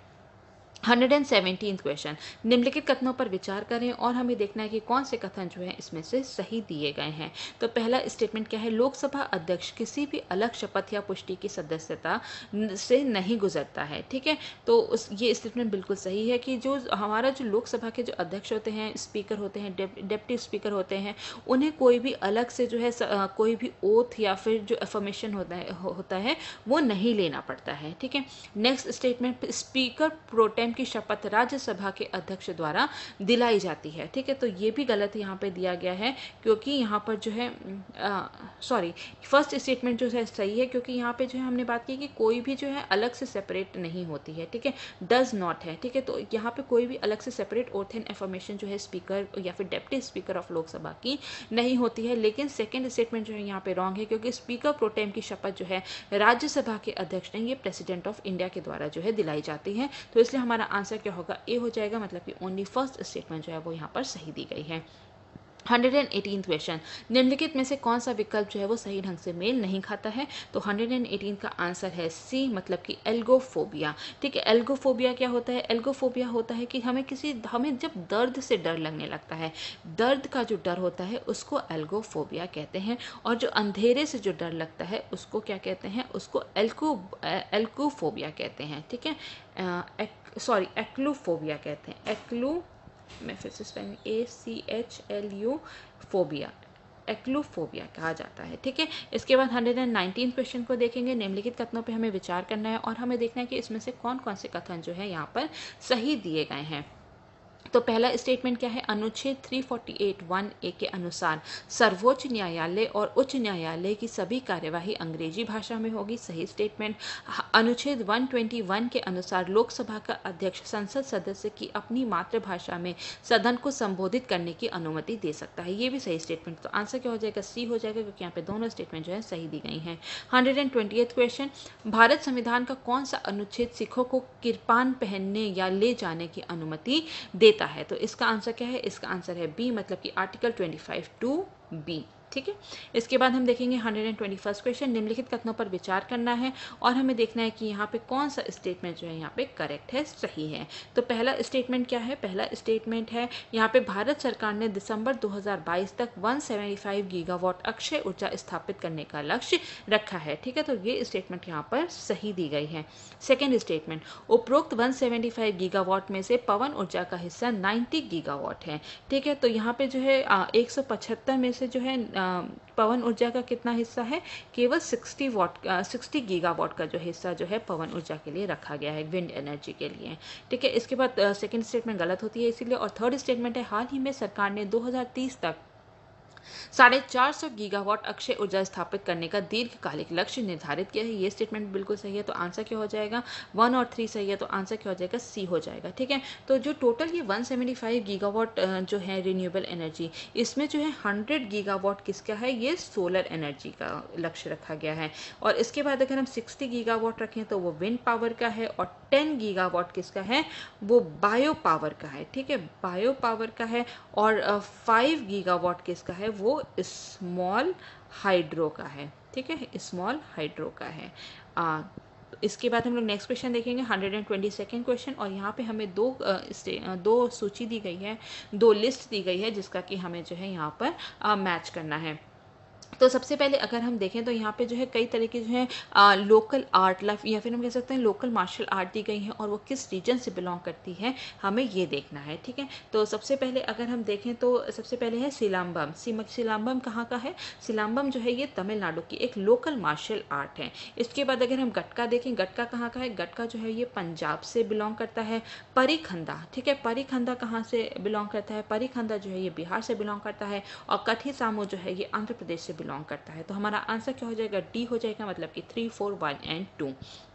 123rd क्वेश्चन, औद्योगिक प्रक्रियाओं में पॉलीक्लोराइड बाइफिनाइल का बड़े पैमाने का उपयोग किया जाता है क्योंकि, ठीक है, इसका इस पर क्यों किया जाता है? इसका आंसर है डी, ठीक है। क्या यह अग्नि प्रतिरोधी होता है, ये विद्युत का सुचालक है और इसका पर्यावरण में तीव्रता से विघटन नहीं हो पाता है, तो इसीलिए जो है यहाँ पे पॉलीक्लोरिनेटेड बाइफिनाइल्स जो है इंडस्ट्रियल प्रोसेस में बहुत अच्छे से यूज़ होता है। इसके बाद हम बात करेंगे 124th क्वेश्चन की, और वो कहता है कि जूको घाटी भारत के किन दो राज्यों की सीमा पर स्थित है? तो इसका आंसर है ए, मतलब कि नागालैंड और मणिपुर के। नागालैंड और मणिपुर के जो बॉर्डर पे कौन सी जूको वैली जो है वो लोकेटेड है, और यह अपनी जो है यहाँ के नेचुरल वेजिटेशन के लिए और यहाँ पे जो मौसमी जो फूल खिलते हैं और इनके यहाँ के जो अदर फ्लोरा एंड फौना है उसकी वजह से ये जो पूरी वैली है ये बहुत ही ज़्यादा जो है फेमस है। और इसके साथ साथ अगर हम देखें तो एशियन हाईवे नंबर, ठीक है, एशियन हाईवे नंबर 1 और नेशनल हाईवे नंबर 2, ठीक है, ये दोनों भी जो है यहाँ के इसके जो फुट हिल्स हैं, जूको वैली के जो फुट हिल्स हैं यहाँ से गुजरते हैं। इसके बाद हम देखेंगे 125th क्वेश्चन, और यहाँ पे जो है ये भी जो है मैच द फॉलोइंग वाले क्वेश्चन है, और यहाँ पे डेजर्ट्स दिए गए हैं, रेगिस्तान दिए गए हैं, और वो किस देश में अवस्थित है हमें उससे जो है यहाँ पर मैच करना है। तो सबसे पहले अगर हम बात करें लोपनूर का, ठीक है, तो लोपनूर कहाँ पे जो है अवस्थित है? वो है चाइना में, ठीक है। चाइना में जो है ये चाइना के जो साउथ वेस्ट पार्ट है, ठीक है, जो एक दक्षिण पश्चिम भाग है, वहाँ पर जो है लोपनूर जो है एक ठंडा रेगिस्तान है जो कि चाइना में स्थित है। इसके बाद हम देखेंगे किजिलकुम। किजिलकुम कहाँ पर है? ये जो है ये उज़्बेकिस्तान में जो है यहाँ पर अवस्थित है, और ये जो है ये एक टेम्परेट डेजर्ट है, ठीक है, और ये जो है सिर और अमू रिवर के जो बीच में जो है, सिर एंड अमू रिवर के बीच में जो है यहाँ पे लोकेटेड है। इसके बाद हम देखेंगे अन-नफूद, ठीक है, अन-नफूद जो है ये हॉट डेजर्ट है, ठीक है, ये गरम रेगिस्तान है, और ये कहाँ पर है? ये जो है ये सऊदी अरब में जो है ये लोकेटेड है। इसके बाद दश्त ए कबीर जो है ये कहाँ पर है? ये ईरान में लोकेटेड है, और ये एक सॉल्टी डेजर्ट है, ठीक है, ये लवण यहाँ पे यहाँ की जो रेत में है यहाँ पे सॉल्ट पाया जाता है, तो इसलिए ये एक सॉल्टी डेजर्ट है। तो हमारा आंसर क्या हो जाएगा? हमारा आंसर हो जाएगा सी, मतलब कि 2, 3, 4 एंड 1। इसके बाद हम देखेंगे 126 क्वेश्चन, और वो जो है वो पूछता है कि कौन से इसमें से पेयर जो है वो करेक्टली मैच नहीं है, सही ढंग से जो है वो मेल नहीं खाता है। तो आंसर क्या है? आंसर है डी, मतलब कि वाइपा, ठीक है। वाइपा जो एरिया है ये ऑस्ट्रेलिया में लोकेटेड है, और ये जो है दुनिया की सबसे बड़ी बॉक्साइट की जो है यहाँ पे खदान है, ठीक है। तो वाइपा जो है यहाँ पे इसका आंसर क्या हो जाएगा? वो डी हो जाएगा। बाकी तीनों जो पेयर हैं ये करेक्टली मैच्ड हैं। 127 क्वेश्चन, चुंबकीय क्षेत्र मापने की इकाई क्या है? ठीक है, मैग्नेटिक फील्ड को हम किस यूनिट में नापते हैं? तो इसका आंसर है सी, मतलब कि टेस्ला, ठीक है, सी मतलब कि टेस्ला। इसके बाद हम 128 क्वेश्चन को देखेंगे। निम्नलिखित कथनों पर हमें विचार करना है, और यहाँ पर हमें देखना है कि कौन कौन से स्टेटमेंट जो है यहाँ पे करेक्ट हैं। इसके तो पहला स्टेटमेंट क्या कहता है? एपीफाइट्स अन्य पौधों की सतह पर उगते हैं, ठीक है, तो ये बिल्कुल सही स्टेटमेंट है।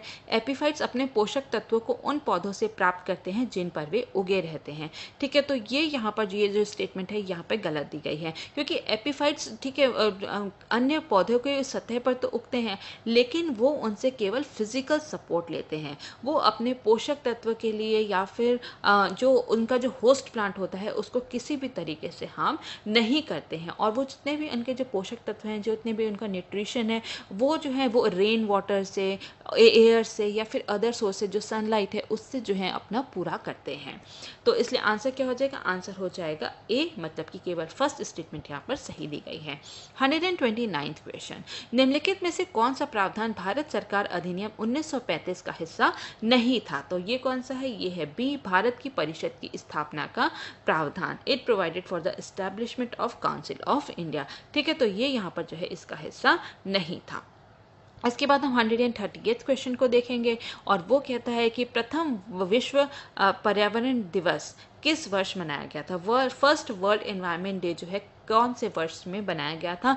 तो इसका आंसर है बी, मतलब कि 1972। इसके बाद 131 क्वेश्चन, निम्नलिखित में से कौन सा विकल्प जो है सही ढंग से मेल नहीं खाता है? तो ठीक है, इसका आंसर क्या है? इसका आंसर है सी, इनकलाब, ठीक है। इनकलाब किसका था? इनकलाब के एडिटर कौन थे? वो थे खालिद अंसारी।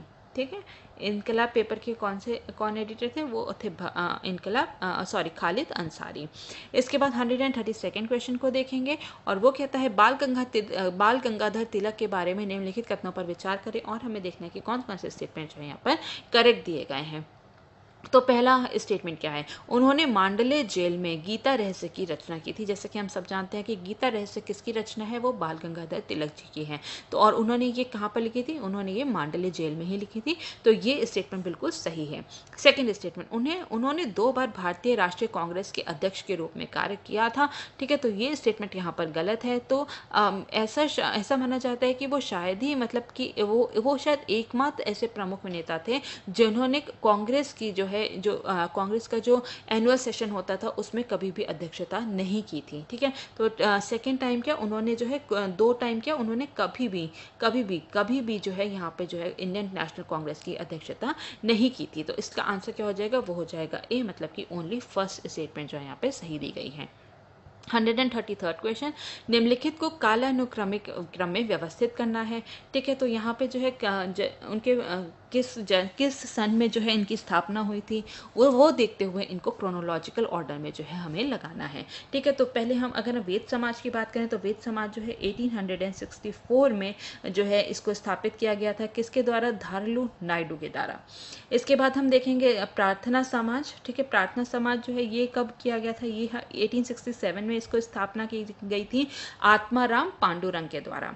आर्य समाज, ठीक है, आर्य समाज जो है इसकी स्थापना कब की गई थी? 1875 में और स्वामी दयानंद सरस्वती के द्वारा। इसके बाद हम देखेंगे रामकृष्ण मिशन, जिसकी की स्थापना कब हुई थी? 1897 में हुई थी स्वामी विवेकानंद के द्वारा। तो आंसर क्या हो जाएगा हमारा? बी हो जाएगा 1, 3, 4 एंड 2। इसके बाद हम देखेंगे 134th क्वेश्चन और ये कहता है निम्नलिखित में से कौन सा विकल्प जो है सही ढंग से मेल खाता है। ठीक है, तो यहाँ पे हमें देखना है कि मेल खाता है, जो जो इससे करेक्टली मैच है हमें वो बताने हैं। तो इसमें क्या है? इसमें जो है केवल फर्स्ट और थर्ड जो पेयर है ये दोनों जो हैं वो सही हैं। तो वाई सोशलिज्म, ठीक है, वाई सोशलिज्म किसकी रचना थी? ये जो थी ये J.P. नारायण, ठीक है, जयप्रकाश नारायण जी की जो है ये रचना थी वाई सोशलिज्म। बाकी दोनों पेयर जो है यहाँ पे करेक्टली मैच दिए गए हैं। तो आंसर क्या हो जाएगा हमारा? सी हो जाएगा।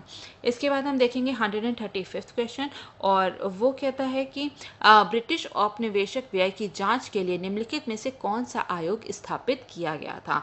ठीक है, ब्रिटिश कॉलोनियल एक्सपेंडिचर को इन्वेस्टिगेट करने के लिए कौन सा कमीशन जो है जिसको एस्टैब्लिश किया गया था? तो वो है डी, मतलब कि वेलबी समिति या फिर वेलबी कमेटी। तो आंसर क्या हो गया? डी हो गया। 136 क्वेश्चन, निम्नलिखित कथनों पर विचार करें और यहाँ पे हमें बताना है कि कौन से जो उपरोक्त कथन है वो सही हैं। तो इसका आंसर क्या है? इसका आंसर है डी। ठीक है, तो जो अर्का शुभ है ये एक प्रकार का जो है मैरीगोल्ड फूल होता है। मैरीगोल्ड होता है गेंदे का फूल। ठीक है, उसके बाद हम सेकेंड स्टेटमेंट देखेंगे, अर्का शुभा में कैरोटीन पाया जाता है। बिल्कुल सही स्टेटमेंट है। अर्का शुभा भेड़ के लिए चारा के रूप में भी प्रयोग किया जाता है। ये भी सही स्टेटमेंट है। तो आंसर क्या हो गया? वो हो जाएगा D, all of the above. 137 question, consider the following statements about Wayanad wild life sanctuary. ठीक है, वायनाड वन्य जीव अभ्यारण्य के बारे में जो है हमें ये जो यहाँ पे कुछ स्टेटमेंट दी गई हैं और हमें उसमें से बताना है कि कौन कौन सी जो यहाँ पे स्टेटमेंट है वो सही दी गई हैं। तो पहला स्टेटमेंट क्या है? पहला स्टेटमेंट है यह नीलगिरी जैव आरक्षित क्षेत्र का एक हिस्सा है। ठीक है, तो ये स्टेटमेंट यहाँ पर सही दी गई है। ये हाथी परियोजना नामक परियोजना के अंतर्गत आता है। ठीक है, पहले प्रोजेक्ट एलिफेंट के अंतर्गत ये आता है। ये भी सही है।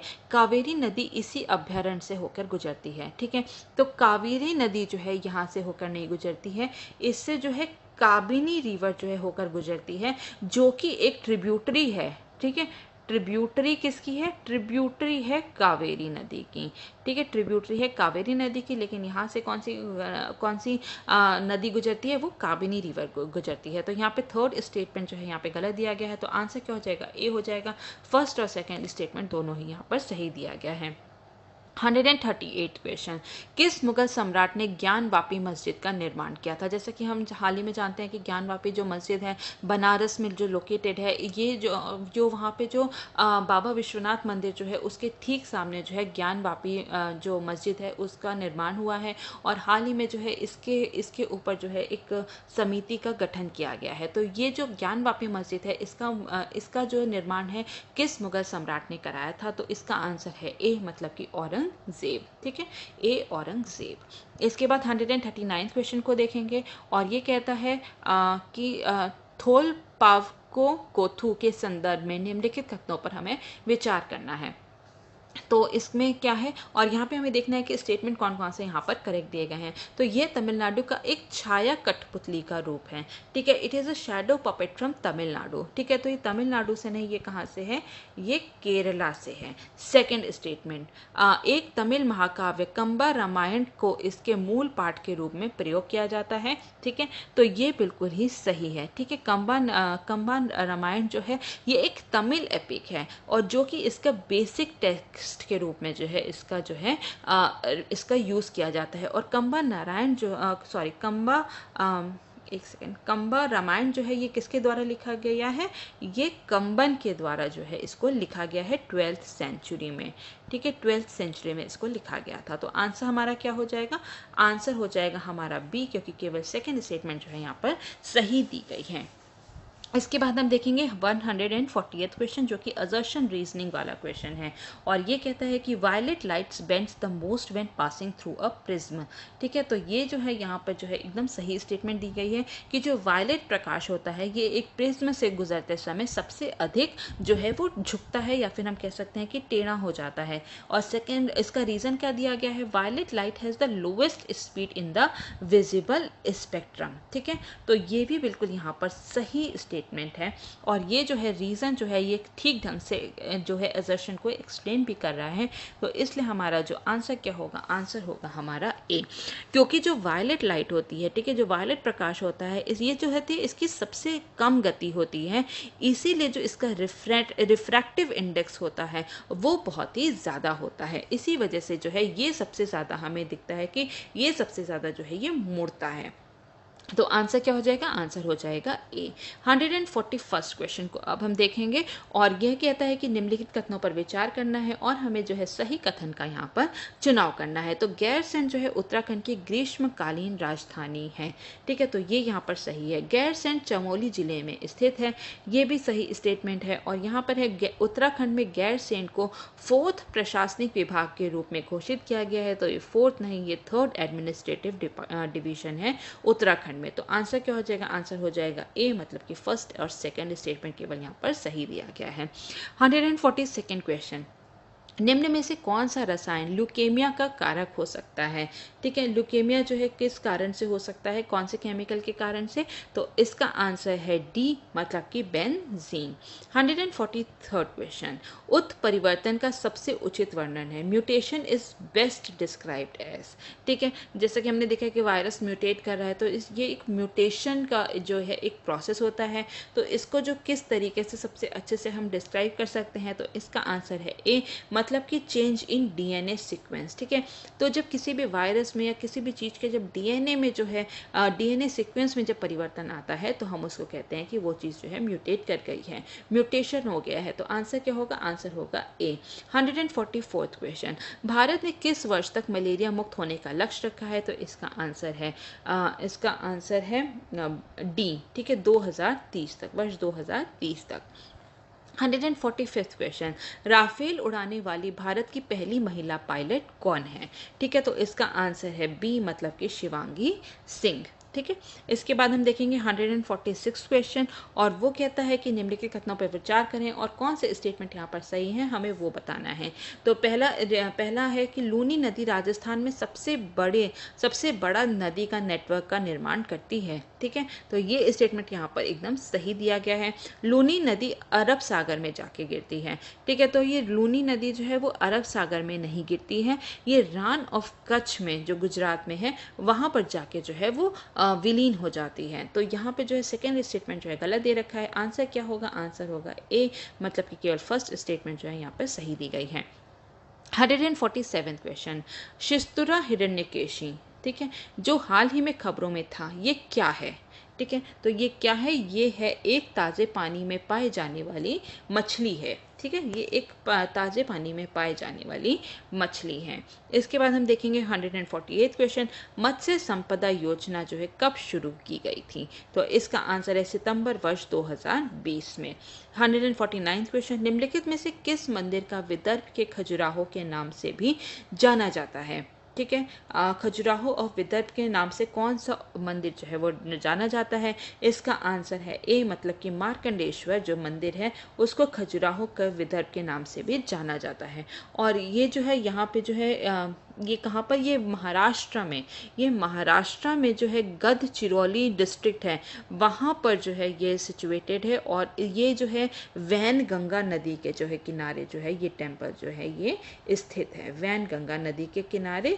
और ये गढ़चिरौली डिस्ट्रिक्ट महाराष्ट्र में जो है ये स्थित है, मार्कंडेश्वर मंदिर। इसके बाद हम देखेंगे लास्ट क्वेश्चन 158th क्वेश्चन, और वो कहता है पाकिस्तान की पहली हिंदू महिला न्यायाधीश कौन है? तो इसका आंसर है बी, मतलब कि सुमन कुमारी। ठीक है, तो यहाँ पे हमने पूरे 150 क्वेश्चन जो है डिस्कस कर लिए हैं। मिलते हैं नेक्स्ट पेपर के साथ। Thank you so very much.